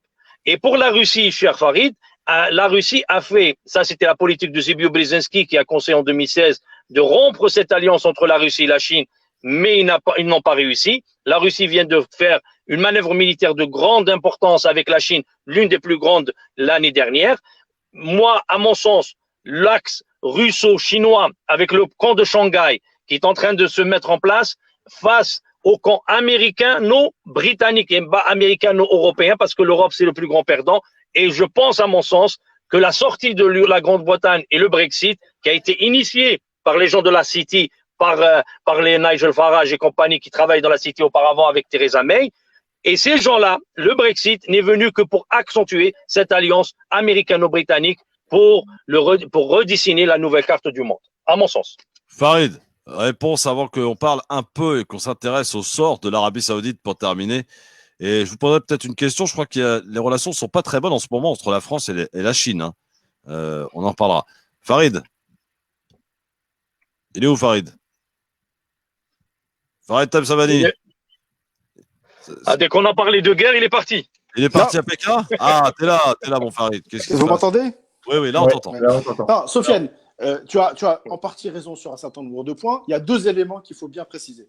Puisqu'on parle un peu d'histoire, qu'est-ce qui s'est passé lorsque la Chine a développé dans l'histoire cette fameuse route de la soie? Qu'est-ce qui s'est foncièrement passé ensuite? Il s'est passé que la Chine, en fait, s'est recroquevillée sur son propre territoire. Elle a fait marche arrière surtout.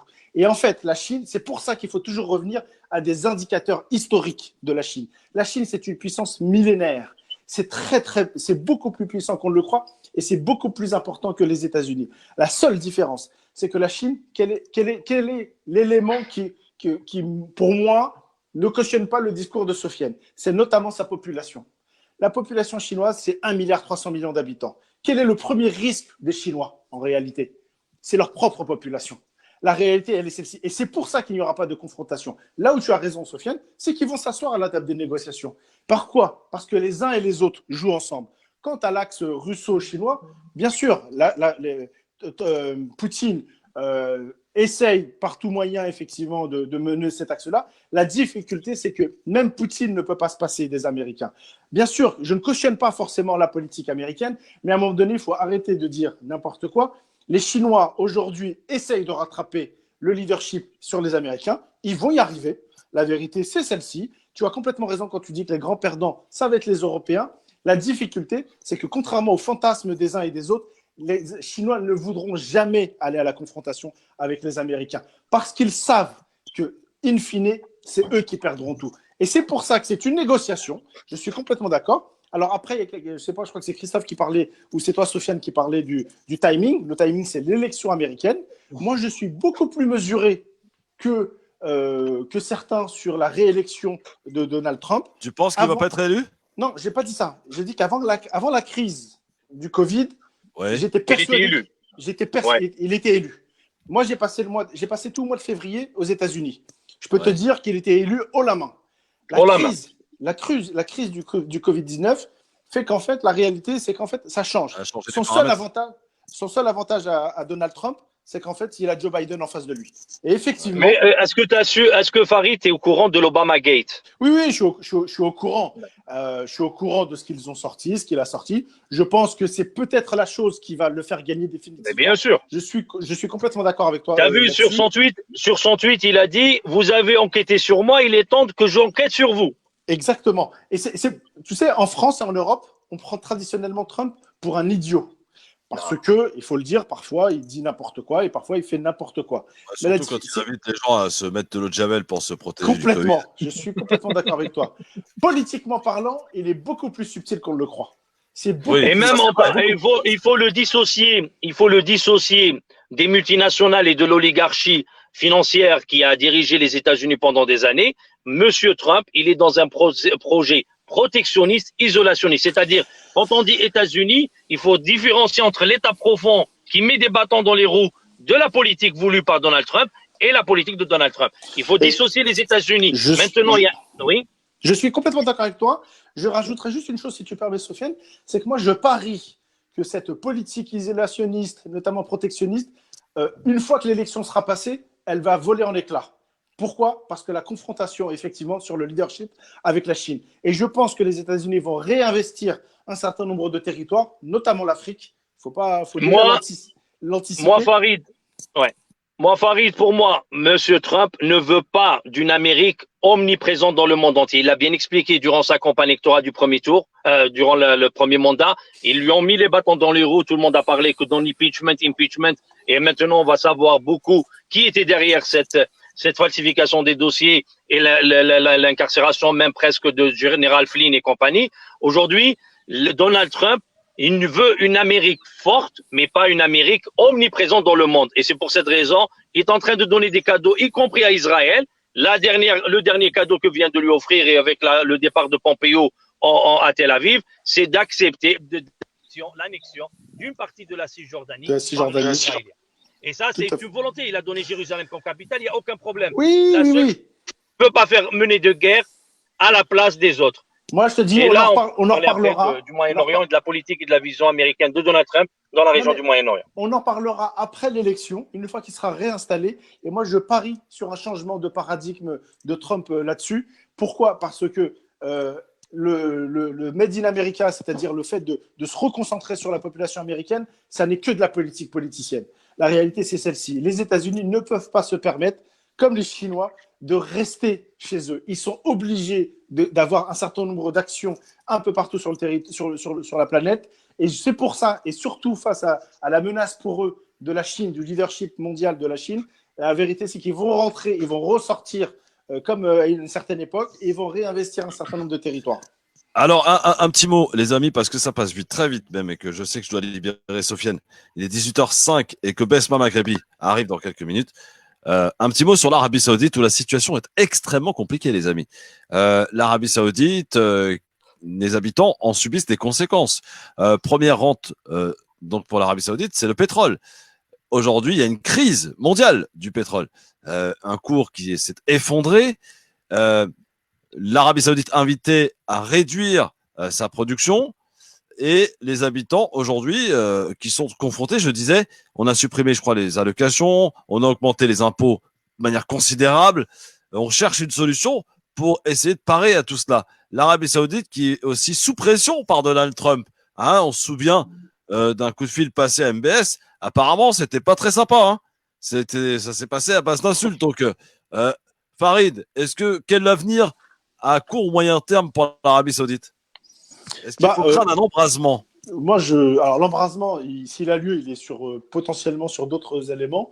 Mais là, sur ce que tu viens de dire, Christophe, je suis désolé, mais à mon avis, c'est pas du tout l'Arabie Saoudite qui va pâtir, notamment de la crise pétrolière. Alors qui va en pâtir ? Pour une raison très simple, c'est que ces réserves de change, en fait, sont largement suffisantes. Je te dis pas que ça va durer éternellement, mais elles sont largement suffisantes. Là où tu as complètement raison, c'est qu'en fait, ils sont obligés de s'inventer une nouvelle économie non rentière, comme d'autres pays d'ailleurs, et effectivement, c'est leur rendre service. Maintenant, combien de temps ça va durer ? Est-ce que ça va être avec des conflits en interne ? Ça, c'est autre chose. Mais je crois pas. L'Arabie Saoudite est, pour l'instant, financièrement, est relativement solide. La vérité, c'est celle-ci. Elle continue à vendre du pétrole. Bien sûr que le pétrole a chuté en termes de prix, mais la réalité, c'est que c'est elle qui fait la pluie et le beau temps sur le marché avec les Russes. La réalité, et les Américains, bien sûr, là-dessus. Donc, moi, je crois pas... Il y a une espèce de guerre, d'ailleurs, entre l'Arabie Saoudite et les Russes. Ils ont trouvé un accord. Oui. C'est autour de la table de négociation. C'est Trump qui les a forcés à trouver un accord. La réalité, c'est que comment on appelle ça ? Et du coup, c'est pour ça que c'est très intéressant, parce que l'Arabie Saoudite, à cause de cette crise avec les Russes, en fait, qu'est-ce qu'ils ont essayé de faire ? Ils ont essayé de réfléchir, de faire de la prospective. Ils ont dit, voilà, nous allons récupérer une bonne partie du marché mondial du pétrole. Et la difficulté, c'est que ça n'a pas toujours fonctionné. Pourquoi ? Parce que les Russes ne sont pas d'accord. Les Russes, eux, ont beaucoup plus à perdre que l'Arabie Saoudite, parce qu'ils n'ont pas les mêmes réserves de change. Et surtout, comme d'autres pays, ils sont obligés d'avoir un niveau de pétrole très élevé pour pouvoir s'en sortir. Moi, je pense à des pays qui ne vont pas s'en sortir, des pays comme le Venezuela, par exemple, qui est un des premiers producteurs mondiaux de pétrole, mais qui aujourd'hui ne pourra pas s'en sortir. Je pense plus à des pays de Alors. type Émirats Arabes Unis, Qatar, mais pas l'Arabie Saoudite. Très bien. Sofiane, pour finir, est-ce que tu partages l'optimisme de Farid? Non, non, non. Peut-être, je tiens à rappeler juste à Farid, il y a une information, il y a une loi qui a été passée aux États-Unis, c'est la loi GESTA, c'est en 2016, c'est la possibilité que les Américains ou les victimes de l'attentat du 11 septembre peuvent porter plainte contre les autorités saoudiennes. Et il y a 2 jours, il y a un journaliste d'investigation de Yahoo News qui a révélé que le FBI, par erreur, a révélé l'identité d'un diplomate saoudien, mais on sait pertinemment que c'est un jeu voulu par Donald Trump afin de pousser les Saoudiens à encore payer et payer les prix de la conséquence économique. Pardon? Non, mais ça, c'est une manière de pomper encore plus d'argent aux Saoudiens. Voilà. Mais ça va pas plus loin. Les Saoudiens n'ont pas beaucoup d'argent. Aujourd'hui, les Saoudiens sont passés de 11 millions de barils à 7 millions de barils. Ils ont réduit à 4 millions et ils ont un déficit. Aujourd'hui, les Saoudiens vont prêter presque 100 milliards de dollars au niveau du FMI. Même l'argent dont tu parles, les réserves, ils sont aux États-Unis. C'est pas Donald Trump maintenant qui va leur donner cet argent-là. Mais non, bien sûr que non, ça marche pas comme ça, Sofiane. Là, non, mais juste, j'essaie un peu de caricaturer. Les réserves de l'État d'Arabie Saoudite, les réserves financières, je parle, les réserves purement financières sont extrêmement importantes. Quand je dis extrêmement importantes, le seul fonds souverain de l'Arabie Saoudite, si je dis pas de bêtises, il avoisine les 500 milliards de dollars. Le seul fonds souverain, et on parle pas d'État à ce moment-là, tu vois. Oui. Bien. Alors là où tu as peut-être raison sur un élément, c'est que tout ça, c'est libellé en dollars. Et c'est le gros problème des Chinois, d'Arabie Saoudite, mais également des Chinois et du reste de la population, c'est que tout ceci est libellé en dollars. Donc effectivement, les États-Unis d'Amérique sont toujours en fait les vrais propriétaires de tout ça. Bon, merci. Et rappelez juste le contexte. Ouais, pardon. Vas-y, Sofiane, tu veux rappeler un contexte? Ouais, le contexte régional. Mohamed Ben Salman, le prince héritier de l'Arabie Saoudite, il a été isolé au niveau familial, au niveau régional, et la guerre du Yémen. Et dernièrement, si vous avez vu, même le Patriote, les Patriotes, c'est-à-dire les missiles anti-aériens qui ont été placés par les Américains, viennent d'être retirés, c'est-à-dire les Américains qui lèvent la main. Et lors de la conversation entre Donald Trump et Mohamed Ben Salman pour réduire immédiatement le nombre de barils, et a priori, Donald Trump l'a menacé. Il a dit que si je lève ma main, au bout de 2 semaines, votre monarchie ne restera pas debout. Et parce qu'il y a tellement d'ennemis à l'Arabie Saoudite, elle s'est fait beaucoup d'ennemis, que tout le monde veut s'acheter dans la région, y compris le Qatar et compagnie. Bien sûr, mais tu as raison qu'il y a beaucoup d'ennemis. C'est un peu caricatural à mon goût. La réalité, c'est que pourquoi en fait les États-Unis lèvent la main, c'est qu'en fait ils ont anéanti, sans avoir tiré un seul missile, ils ont anéanti l'Iran tout simplement. Et donc du coup, la menace iranienne est beaucoup moins importante aujourd'hui que dans le passé. Mais je peux te garantir. Mais bien sûr, encore un sujet de discorde. Encore un sujet Discord là. Écoute, l'Iran, qui est une immense civilisation, et qui effectivement qui avait des velléités, je peux te dire qu'aujourd'hui, je parle d'un point de vue contemporain, c'est-à-dire dans les mois qui viennent, en tout cas, mettra pas du tout à profit toutes ces menaces. Les Iraniens qui viennent d'envoyer un satellite militaire et qui ils ont dévoilé même des photos de centrale nucléaire d'Imona en Israël, et vous me dites que l'Iran est beaucoup plus affaibli. Jamais. Mais tu peux dire ce que tu veux.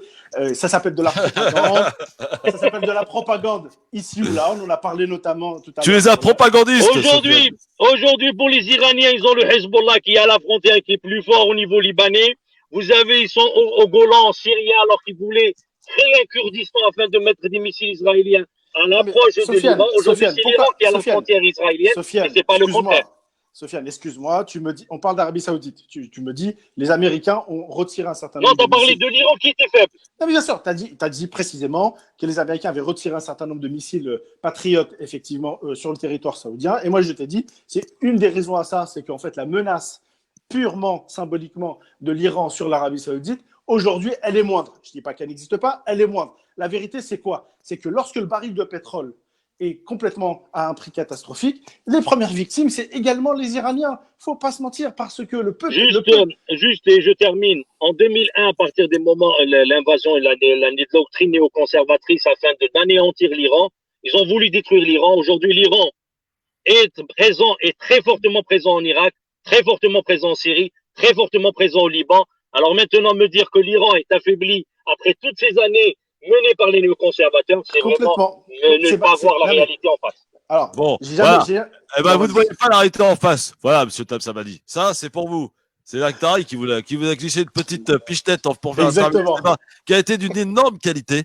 Vraiment, j'ai kiffé. Hein. J'ai pas vu le temps passer et je pense que les auditeurs auditrices aussi.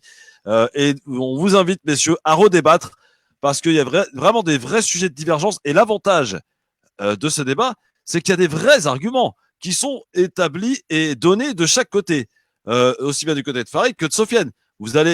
Vous connaissez votre sujet, les gars, et franchement, quand j'écoute ça, je suis particulièrement fier d'animer cette émission qui s'appelle Le Grand Forum. Merci, Sofiane. On doit te libérer. Merci, Christophe. Merci, Farid. Merci, Salam, Philippe. Sofiane. Merci à tous. Et Sarah Tocom. Ouais. Et à très vite, Sofiane. Il faut que tu reviennes vite parce que tu es très demandé. Hein. Avec Farid, là, Il vous êtes suffit demandé, qu'il y ait un consul marocain ou tunisien qui s'attaque à l'Algérie, je viendrai. On a trouvé notre nouveau Zemmour Nolo. Voilà. Bon, je sais pas qui est Zemmour, je sais pas qui est Nolo. Attention, ça risque de virer à Je sais pas qui est. En tout cas, chose est sûre, on n'a pas perdu notre avocate préférée. N'est-ce pas, Maghrebi? Maître Maghrebi est avec nous. Bonsoir, maître. Bonsoir Christophe, bonsoir tout le monde. Très très très intéressant, dis donc. Hein. Ah oui, non mais là c'est de la haute voltige, c'est de la haute qualité, les amis. Oui, je tiens à vous le dire, bien sûr. Quand vous regardez les chaînes d'infos dès qu'il y a une actualité importante dans ce pays, on vous ramène tous les spécialistes ou les pseudo-spécialistes. Nous, on rigole pas, nous. Voilà, on a des vrais spécialistes, voilà, qui argumentent sur des vrais sujets. Voilà. Merci encore à Farid et Sofiane pour ce grand débat de qualité. Alors, Maître Maghrebi, comment ça va? Bah ça va très bien. Est-ce qu'on a repris le boulot un peu? Oui, on a repris, pas le choix, hein. On est obligé de reprendre. Donc oui, j'ai repris. Les tribunaux qui vont être surchargés parce que je rappelle que 63 plaintes ont été déposées pour l'instant contre le gouvernement. Ah bah écoute, moi les échos que j'ai eus, c'est que d'ailleurs je pense que ça va faire un scandale, hein, c'est que justement pour éviter les surcharges, il y a à peu près 40% des plaintes qui ont été déposées, je parle pas spécialement de celle-là, hein, mais 40% des plaintes déposées qui vont être classées sans suite. Donc on va rigoler. Ouais. Bon, Farid, il y a de quoi être inquiet là pour le gouvernement ou pas? Pour le gouvernement, oui, moi je pense que ça risque de partir en vrille à partir de septembre, très clairement, que ce soit les plaintes. En vérité, sur les 63 plaintes, Christophe, dont tu fais référence, il y en a une bonne partie, c'est des plaintes qui sont pas dignes d'être présentées, c'est-à-dire que c'est des courriers anonymes ou des courriers d'individus qui ne sont pas vraiment. Par contre, il y a des plaintes véritablement lourdes, notamment du personnel de santé, des médecins, etc., qui, à mon avis, elles, risquent de faire très, très, très mal. Ensuite, oui. Sur le gouvernement, moi, je pense, Édouard Philippe va partir, ça, c'est une évidence. Oui, la vraie question, à mon avis, c'est comment ils vont gérer l'après-crise, et notamment la crise sociale qui va arriver. Et la crise sociale qui va arriver, à mon avis, elle va être d'une extrême violence. Et je pense que la rentrée, notamment de septembre, va être très, très, très, très, très, très chaud. Bon, Maître Maghrebi, pour les auditeurs et auditrices qui le souhaitent, là, c'est vrai qu'à chaque fois, on vous grappille du temps, hein, mais bon, vous allez retrouver votre émission bientôt après Ramadan, toute seule. Vous allez pouvoir, pendant 1 heure, répondre aux questions des auditeurs. Que je puisse avoir le temps de bien répondre aux auditeurs, parce qu'à chaque fois, on me pose des questions, on ne me laisse pas le temps de pouvoir bien leur répondre, et après, ils se plaignent. Je vois un petit peu les commentaires qui sont postés. Donc, sachez que c'est un exercice qui est extrêmement compliqué de pouvoir répondre en l'espace de quelques secondes à des questions juridiques, surtout quand c'est un domaine soit qu'on ne maîtrise pas, soit quand c'est un domaine nouveau, soit quand il y a besoin de recherche. Oui, bon, écoutez, je sais qu'à chaque fois, vous y arrivez de manière... vous êtes brillante, donc voilà, il n'y a pas de souci. Maître, 01 40 33 9000 s'il y en a un qui souhaite poser une petite question, ou en commentaire sur Facebook France Maghreb 2, Christophe Le Grand Forum. Allez-y, Maître Maghrebi. Le temps pour nous, et c'était bien ça l'essentiel, en tout cas, au-delà de répondre aux questions, de cette cagnotte que vous avez lancée avec l'Institut Éclantine pour le financement des Corans en braille. J'ai vu que ça a bien déconné de manière spectaculaire, là. Oui. Là, en 4 jours, franchement, ça a bien... c'est vrai que c'est... Donc oui, on a mis en place, comme tous les ans, on met en place un challenge pour récolter des dons pour aider au financement de Coran en braille pour les personnes non voyantes, parce que c'est là c'est un livre qu'on ne trouve pas en libre accès et il est très très très compliqué de pouvoir. Je peux me permettre une question, Besma? Pourquoi Bien sûr. Vous vous êtes intéressé justement au financement du Coran en braille pour les aveugles, parce que je ne crois pas que vous soyez aveugle vous-même ou que vous ayez un aveugle dans votre entourage, pas à ma connaissance. Alors, c'est très simple. J'avais une amie il y a à peu près une dizaine d'années que j'avais voilà que je fréquentais très régulièrement et qui était très pratiquante, qui écoutait souvent le Coran et qui n'en avait pas. Et un jour, j'ai été chez elle et je voyais je la voyais en fait assise à son bureau avec une feuille et une espèce d'aiguille et elle faisait des trous. Et c'est vrai que pour nous qui sommes voyants, c'est assez bizarre. Et donc je lui dis mais qu'est-ce que tu es en train de faire? Elle me dit j'écris. Je lui dis comment ça t'écris? Elle me dit oui, je suis en train d'écrire, j'écoute le Coran et je suis en train de le retranscrire sur la feuille. Je lui dis mais pourquoi tu fais ça? Pourquoi tu te prends la tête? Pourquoi est-ce que tu n'en achètes pas?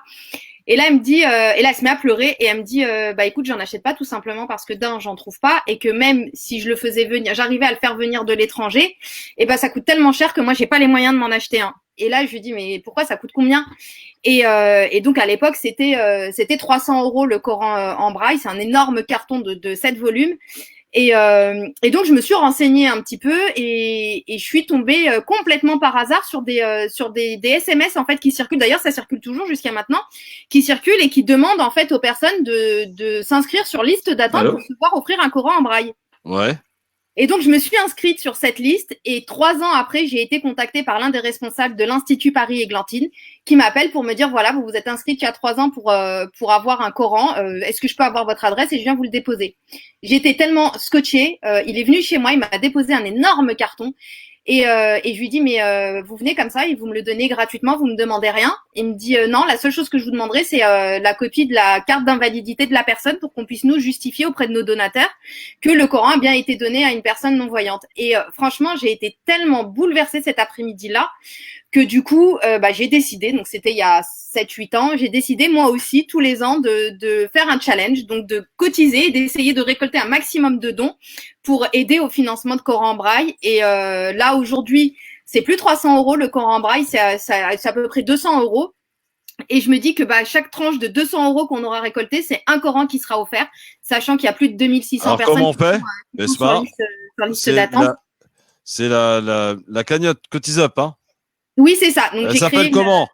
Elle s'appelle Coran en braille, Coran au pluriel, Coran en braille. Et voilà, c'est sur Cotise-Up, c'est assez simple. Vous y allez. Vous faites, alors, bougez pas, on reste en live évidemment. On salue nos auditeurs de France Maghreb 2 et tu vas saluer Besma, celui que tu vas bientôt retrouver, ton acolyte Medjed, qui va prendre la relève dans un instant. Et je vous donne moi un rendez-vous tout à l'heure à 19h avec l'imam Bajrafil pour l'émission Par l'Islam. Et vous donne rendez-vous lundi sur France Maghreb 2 pour le LGF. Et on reste un petit peu en live, évidemment, sur France Maghreb 2 pour quelques minutes encore. Salut à tous. Ah oui, il faut que j'envoie le jingle. Bah oui, il faut envoyer le jingle. Mais bon, je pense que c'est bon, hein, t'as pas besoin. Il a dû envoyer la pub, Nabil. Alors. Le Grand Forum avec Christophe Roux sur France Maghreb 2. Important évidemment de participer pour cette collecte de Cotise-Up, évidemment. Alors, est-ce qu'on sait de quelle manière ça va être réouvert, ces tribunaux, les cabinets d'avocats? Je sais qu'il y a des cabinets qui ont réouvert, mais qui ne reçoivent pas pour l'instant de public. Comment ça se passe concrètement là, aujourd'hui? Là, on est dans un déconfinement un petit peu timide, hein. Oui, c'est assez compliqué parce que on doit, nous, au niveau de nos cabinets, on doit mettre en place les mesures de sécurité qui sont nécessaires avec les distanciations.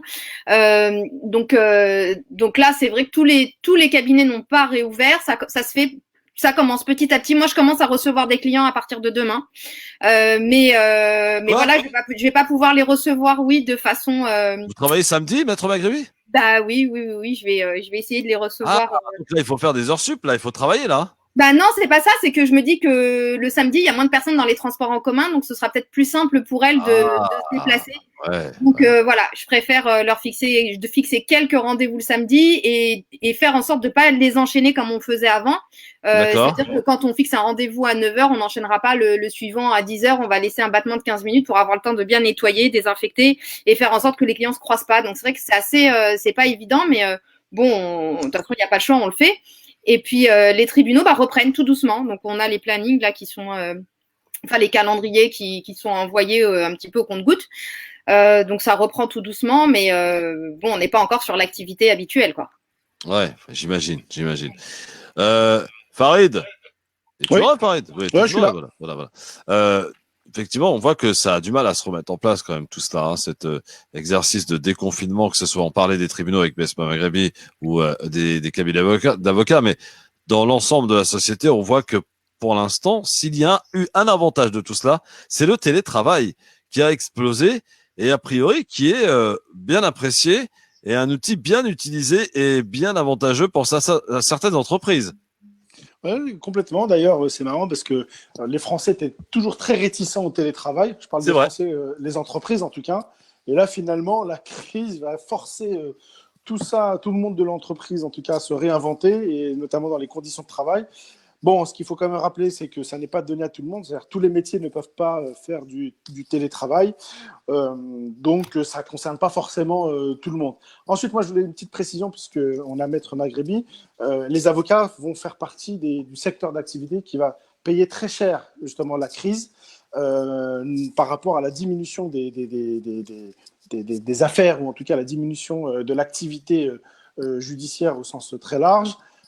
Ils étaient déjà impactés par la nouvelle loi, notamment sur les retraites du gouvernement, si Maître Maghrebi probablement le dira, où en fait beaucoup d'entre eux, beaucoup de confrères à Maître Maghrebi, en fait se posaient la question est-ce qu'il c'était toujours intéressant ou non de continuer à être avocat, hormis, je parle pour ceux qui ne plaident pas, parce qu'en fait pour nos auditeurs, beaucoup d'avocats en fait ne plaident absolument pas.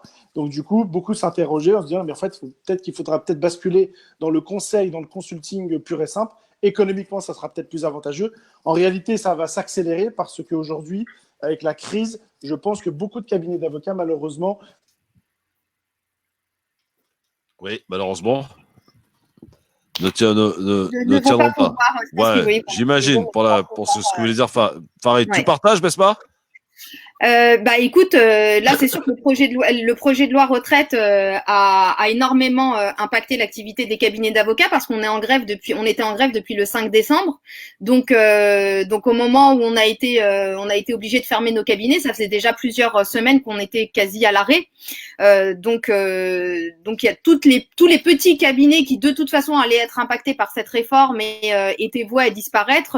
Écoute, les circonstances ont fait que les choses vont s'accélérer et qu'il n'y aura pas besoin d'attendre l'entrée en vigueur de cette loi qui n'est pas encore votée d'ailleurs, enfin qui n'est pas encore entrée en vigueur pour que les petites structures disparaissent. Il y a une enquête qui a été menée par le Conseil national des barreaux et ils en sont arrivés à un résultat qui est assez catastrophique puisque plus de 50% des avocats qui ont participé à cette enquête déclaraient fermer leur cabinet ou en tout cas envisager de fermer leur cabinet. Donc oui, la situation est très inquiétante, dramatique. C'est vrai que grève plus Covid-19, vous n'avez pas beaucoup travaillé quand même, hein? Non, du tout. On n'a pas du tout travaillé. Et puis ce qu'il faut savoir aussi, c'est que les avocats, souvent, c'est des professions libérales. Donc pour ceux qui sont pas salariés, là en tout cas, quand il y a pas de travail, il y a pas de ressources. Il y a rien. Les cabinets sont fermés, il y a rien. Et moi, je voulais rajouter une chose, c'est que quand ces métiers-là, en fait, sont en difficulté, et donc il y en a un peu moins, les premiers à être impactés, parmi les clients et parmi les victimes, justement, c'est les personnes les plus faibles.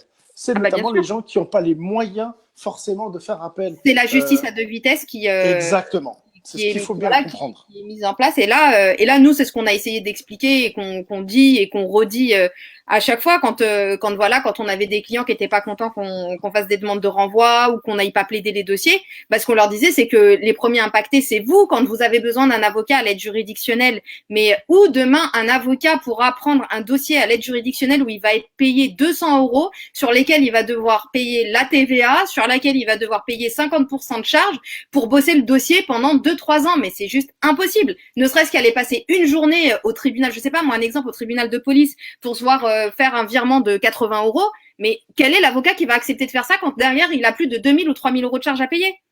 C'est impossible. Exactement. Bon, voilà. Donc même avec la meilleure volonté du monde, les avocats ne pourront plus se permettre de le faire. Mais par contre, le gouvernement a un projet sous le chapeau qui sont censés nous sortir en décembre, qui est celui de créer des cabinets dédiés à l'aide juridictionnelle. Donc, ce sera des avocats, on n'a pas encore très bien les modalités. Alors, est-ce que ce sera des avocats salariés ou pas des avocats salariés? Mais en tout cas, il y aurait sur la place deux cabinets d'avocats qui géreraient tous les dossiers d'aide juridictionnelle. D'accord, ok. À l'américaine. J'en saurais plus, mais À l'américaine, ouais, c'est ça, c'est à Non, l'américaine. mais c'est ça, c'est à en fait. l'américaine. Hein. Ouais. Parce qu'à l'américaine, en fait, ça existe déjà aux États-Unis, où des cabinets très spécifiques qui ont un statut particulier et qui font de la défense, notamment des petits plaignants, des gens qui n'ont pas forcément les moyens. C'est une justice à plusieurs vitesses, faut pas se mentir, qui est en train Oui, bah oui. Bon. d'arriver malheureusement. Maître Maghrebi, pourriez-vous nous préparer pour lundi un petit sujet? oui, bien sûr. Bah, c'est ce que j'ai l'habitude de faire avec Parler Bah droit. oui, c'est pour ça. Avec plaisir. Bon, bah, Mais très bien. lequel? Par contre, en 10 minutes, ça va être compliqué. Hein.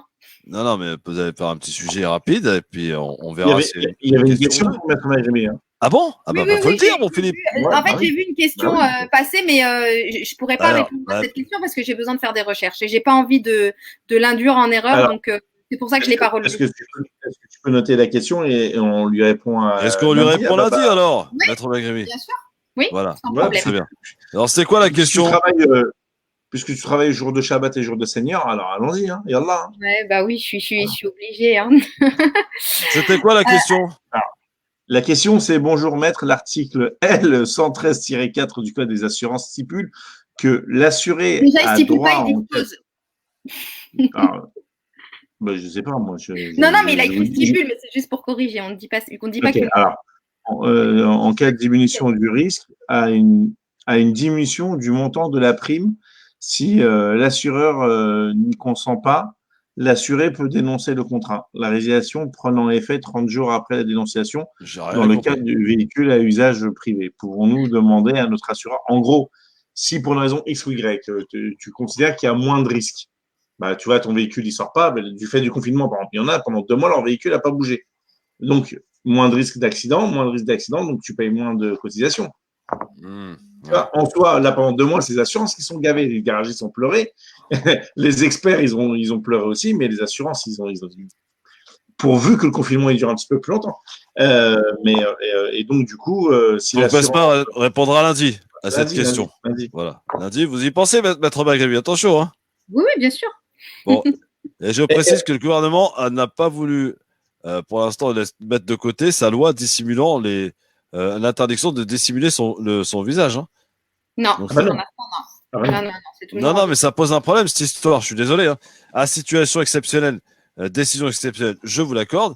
Mais pour le coup, là, il y a difficulté dans la loi. Vous avez Non, un mais côté. là, de toute Pas façon, du tout, mais pas du la tout. Mais mesure si, mais arrêtez. Non, Il y a une difficulté mais dans pas la loi, du tout. puisque la loi t'interdit de te dissimuler le visage. Et pour le coup, tu prends une amende de, je crois, 125 €, un truc comme ça. 150. Ouais, 150. Alors, Par contre, non, on t'oblige. tu peux même On être envoyé t'oblige sur le tribunal à de porter police. le masque dans les transports sous peine d'une amende de 135 €. Pardon, mais comment faire pour appliquer la loi là? Non, mais là, en fait, si tu veux, pour l'instant, en tout cas par rapport à ça, et bon, il y a un débat, mais il y a le principe de la hiérarchie des normes qui s'impose. À savoir qu'on a une loi qui interdit de dissimuler le visage, et pour l'instant, la mesure qui prévoit de porter l'obligation de porter le masque, on sait pas exactement ce que c'est. Elle est pas du tout entrée en vigueur parce que la loi, il faut qu'on ait Si, une dans loi les transports, c'est en vigueur, n'est-ce pas? Si t'as mais pas la de loi, masque, du coup, une loi d'habilitation, elle n'est pas arrivée encore, donc elle est contestable. Pour l'instant, juridiquement, celle qui fait foi et qui a le plus de force, c'est la loi qui interdit la dissimulation du visage. donc, ça veut dire que si j'ai pas envie d'être dans l'illégalité, je ne porte pas de masque. C'est tout. Bah, disons que si tu portes pas de masque et que tu te fais condamner, tu as la possibilité de pouvoir contester. Donc, tu vois, le bordel, Farid. Tu disais non. Bah si, c'est le bordel Non, mais juridiquement. En fait, je pensais que tu faisais référence à une autre loi sur la Ah dissimulation non, je du te visage. fais référence à celle de 2010, moi. Oui, c'est ça. Mais celle-ci, en fait, elle est déjà prévue, en fait. Parce que dans son article, il y a un des articles qui prévoit qu'en fait, il y a des raisons de santé ou des motifs professionnels. Donc, du coup, en fait, elle est déjà. C'est pour ça qu'en fait, elle n'est pas en contradiction. Ça, c'est contrairement à ce que les gens ils peuvent imaginer. La loi de 2010, en fait, elle prévoit déjà la possibilité d'offrir la possibilité de ne pas s'appliquer quand il y a des raisons sanitaires. Donc, du coup, en fait, pour moi, je ne vois pas la distinction. Effectivement, ça Mais- change. Christophe, vu que c'est un sujet qui t'intéresse tout particulièrement, parce que ça fait 2 fois que tu l'abordes, si tu veux, je peux essayer d'approfondir la question et parler Je de veux ça. bien. Exactement. Je veux bien. me souviens plus, je me Prendre souviens les plus de textes, l'article. comme ça, ce sera plus. Exactement. Voilà. Je La me loi souviens de plus 2010. je me souviens plus de l'article, mais il y a un article qui le prévoit en fait pour les risques sanitaires. Non, mais pour ça, vous savez pourquoi j'aborde ce sujet? Parce que je me suis senti mal il y a 2 jours. je suis parti dans une administration française et effectivement, je n'avais pas de masque. J'en ai jamais mis. Voilà. Parce que j'ai respecté scrupuleusement le confinement. Je suis resté confiné en famille à la maison. Et je suis sorti pour la première fois dans une administration il y a 2 jours. Arrivé sans masque, j'avais l'impression d'être un pestiféré. Mais monsieur, vous n'avez pas de masque, c'est un scandale. Mais... Je dis, bah oui, d'abord, si vous auriez fait votre métier, c'est-à-dire votre service en tant que mairie, c'est d'avoir distribué des masques aux habitants, chose que vous n'avez pas fait. Vous l'avez fait dans des bureaux de vote où vous avez fait un score minable. On se demande pourquoi. Donc voilà, si vous voulez, je me suis senti tellement mal, je me suis dit, mais qu'est-ce qui se passe dans ce pays-là? C'est-à-dire que moi, aujourd'hui, je considère que j'ai pas besoin de masque. Et au-delà de ça, je ne supporte pas. Je vous dis honnêtement, j'ai mis pour la première fois de ma vie un masque. C'est insupportable. Hein. Vraiment, j'ai du mal à supporter. J'ai l'impression d'être oppressé. C'est étouffant. Enfin, c'est très compliqué. Je me mets à la place de ceux qui doivent le porter toute la journée au travail. Franchement, je vous accorde tout mon respect. C'est très compliqué, très difficile. J'ai pas cette patience, malheureusement. Et c'est pour ça que ce sujet me tient particulièrement à cœur. Christophe, si je peux me permettre, en fait, le masque, en fait, il est conseillé à le mettre pour ceux qui sont souffrants, en fait. Oui, en plus, ouais, bien sûr. En fait, les gens, bon, tout le monde le met. Après, tu peux l'être sans le savoir aussi, Farid. Je suis complètement d'accord. Symptomatique. Il faut. Moi, je pense que malheureusement, c'est une nécessité aujourd'hui pour limiter, en tout cas, la propagation du virus. Maintenant, ce qui est ouf, c'est que en fait, les Asiatiques, eux, le mettent depuis maintenant plus de 10 ans, sans problème. En France, en fait, on n'a jamais voulu en entendre parler. Et là, d'un coup, tout le monde s'y met. Bon, c'est un peu bizarre. Cette question des masques, de toute manière, est pour moi un gros problème parce que tout le monde n'en a pas. Il y a des masques qui ne sont pas forcément aux normes. Il y a des masques qui coûtent affreusement cher aujourd'hui. Et si je ne dis pas de bêtises, apparemment, un masque a une durée de vie pour son efficacité de 4 heures, si je ne dis pas de bêtises. C'est ça, 4 heures. Donc, ça suppose quand même, pour ceux qui travaillent, d'avoir au moins 2 masques dans la journée de travail, sans compter le fait de venir au travail, donc ça fait un 3e, le fait de repartir, ça fait un 4e, ça fait 4 masques potentiellement par personne pour les gens qui travaillent. Ça fait beaucoup. Et moi, je trouve hallucinant. Alors, du coup, vous allez prendre pour un emmerdeur, mais moi, je trouve hallucinant qu'on n'ait pas limité le prix des masques, notamment dans les grandes surfaces. Je trouve hallucinant qu'aux pharmaciens, on leur dit c'est maximum 97 centimes, si je ne dis pas de bêtises, mais dans les grandes surfaces, vous pouvez y aller, sans problème. Et donc, du coup, vous avez tout un business qui se met en place pour ces choses-là. C'est encore une fois la gestion de la crise. C'est de l'amateurisme le plus complet pour moi. Exact. Alors, par exemple, pour Maître Maghrebi, qui a un cabinet d'avocats, il va falloir un sacré stock de masques, hein. Il va falloir un sacré stock de masques, un sacré stock de gel, il va falloir un sacré stock de désinfectants. Ouais. Mais oui. Et après, bon, bah, c'est normal, hein. C'est pour assurer la sécurité des clients, mais aussi notre sécurité à nous aussi, parce que voilà, il y a pas, voilà, c'est tout le monde est concerné. Donc oui, ça va coûter. Ça va coûter. Ouais, bon. Encore des sous. Bon, on termine évidemment comme il se doit cette émission. Farid, la semaine dernière, tu nous disais que madame avait préparé une paella. J'espère qu'elle était bonne. Elle était extraordinaire. Quel est le programme pour ce soir, mon Farid? Franchement, à part, je sais qu'on a de la harira au programme ce soir, ça c'est sûr. Bien sûr, obligatoire. Et je ne suis pas encore au courant de ce qu'il y a pour la suite, pour être honnête avec vous. D'accord, très bien. Bon, c'est déjà pas mal. Besma, Maître Maghrebi, faites-nous rêver une bonne fois pour toutes. Je vais dîner une entrecôte. Ah. Là, bravo. Là, je t'en reconnais, Besma. Je change ce soir. Ah, super. Mais l'entrecôte, attends, tu l'as cuit comment? Saignante ou à point? Non, saignante. Ah, là, franchement, Besma, là, je te respecte. Là, vraiment, tu as tout mon respect. Tu as retrouvé tout mon respect d'un coup, là. Paf! Tu vois, c'est revenu direct. Mais t'inquiète, la soupe aux lentilles va pas tarder à revenir. Mais tu sais que j'ai appris que la soupe aux lentilles, c'était notamment les Syriens qui mangeaient cette soupe aux lentilles pendant le Ramadan. C'est une spécialité syrienne. Mais tu savais pas que j'avais au Liban aussi d'ailleurs ils font. Oui, absolument. Ils font ça et que moi je suis très attachée, tu sais, aux Syriens et aux Libanais. Oui, bien sûr. oui. Trop forte. Bon appétit avec ta super bonne entrecôte. J'espère que tu l'as bien choisie, qu'elle est bien tendre et que tu vas te régaler. Non, je pense qu'elle va être magnifique. Bon, elle sera extraordinaire. Même extraordinaire. En plus, c'est important de manger un peu de viande rouge, c'est très important. Et surtout, ce que j'aimerais, c'est qu'au moment où je vais manger et au moment où je vais commencer à manger mon entrecôte, je vois la cagnotte, tu vois, des Corans en braille augmenter et monter d'un coup. Inch'Allah. Et la cagnotte. Là, elle ne pourra être que fabuleuse, mon entrecôte. On rappelle la cagnotte, elle s'appelle Coran en braille. Coran en braille, Coran au pluriel, en braille, et voilà, chaque don compte, s'il vous plaît, je compte sur Allez-y, vous. la zakat faite, la zakat med. Surtout qu'on est dans les 10 derniers jours, donc vraiment là, c'est... La fidia, pour ceux qui n'ont pas gelé. Voilà. Il ne faut pas hésiter, c'est voilà, même tous les soirs un petit peu, et faites circuler au maximum autour de vous si vous ne pouvez pas participer, même si vous Exactement. pouvez participer, c'est très important. Eh bien, je vous souhaite un excellent week-end. Mon Philippe, qu'est-ce qu'on mange ce soir? Ah, bah, tu sais que moi, je suis végétarien, donc il n'y aura pas d'entrecôte, tu sais, d'animaux qui ont été élevés en masse, comme ça, sans pouvoir voir le jour. Enfin, tu vois, ça n'existe pas. Non, je ne sais pas de vous culpabiliser, mais moi, je suis Ouais, mais bon, quand même. Non, mais mes enfants, moi, ils mangent de la viande quand ils seront en âge de pouvoir faire leur choix, ils font leur choix. Laisser le libre choix, c'est super important chez nous. Mais moi, je crois que j'ai concombre, tomates et betteraves, un truc de genre. Et sinon, j'ai de la soupe aux légumes. Ah, j'ai de la soupe aux légumes parce qu'hier. Non, mais c'est pas ça. C'est que, je peux manger les légumes crus, les légumes cuits, hormis les haricots verts, les lentilles, etc., hormis certains, les flageolets, les haricots blancs, tu sais, les trucs qui te réveillent bien. Il n'y a pas de souci. Les autres, j'ai un petit peu plus de soucis. Et donc, hier, je me suis fait une barquette de légumes à la vapeur parce que je suis en rééquilibrage alimentaire aussi. Quand j'ai ouvert, j'ai dit, c'est juste pas possible. Cette odeur m'a imprégné le cerveau et donc, par contre, je l'ai supporté. C'est joliment dit. Ouais, c'est bien, les légumes, c'est magnifique. On a un auditeur qui nous a laissé un message, Arsène, il dit, je ne mange rien, quelqu'un peut-il m'inviter? Bah, s'il a envie de manger des légumes, Philippe, hein. Bah, t'es bienvenu, marhaba.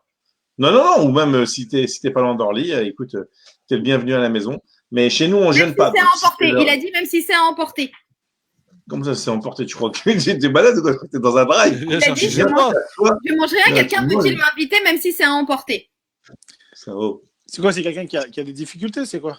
C'est Hassen. Bah, je sais pas, il s'appelle Hassen. Il vient de poster ça sur. Non, Hassen, blague à part, je sais pas où tu es. Dis-nous où tu es et forcément, il y aura une demeure qui pourra t'accueillir ou t'offrir le repas. Rendez-vous demain soir pour la libre antenne 22h sur France Maghreb 2 sur Christophe Le Grand Forum, pardon, avec Philippe Bourriaki. Non, pas demain. Ah bon, demain, non? Ah non, Shabbat, j'ai oublié. Shabbat. Pas demain. Non, pas demain. Vraiment. Donc, très bien. Passez donc un bon week-end, mes amis. Farid, bon week-end. Besma, bon week-end avec lundi. Merci. Plein de projets et plein de nouveaux trucs. Tu te renseignes donc sur cette fameuse loi et sur la question de notre auditeur. D'accord? Ça marche, avec plaisir. Bon week-end à tout le monde. Bon week-end. Bon week-end à tous. Salut Philippe. Besma, ne coupe pas, j'ai une question pour toi juste après. Vas-y. Ciao tout le monde, bon week-end. Le Grand Forum avec Christophe Roux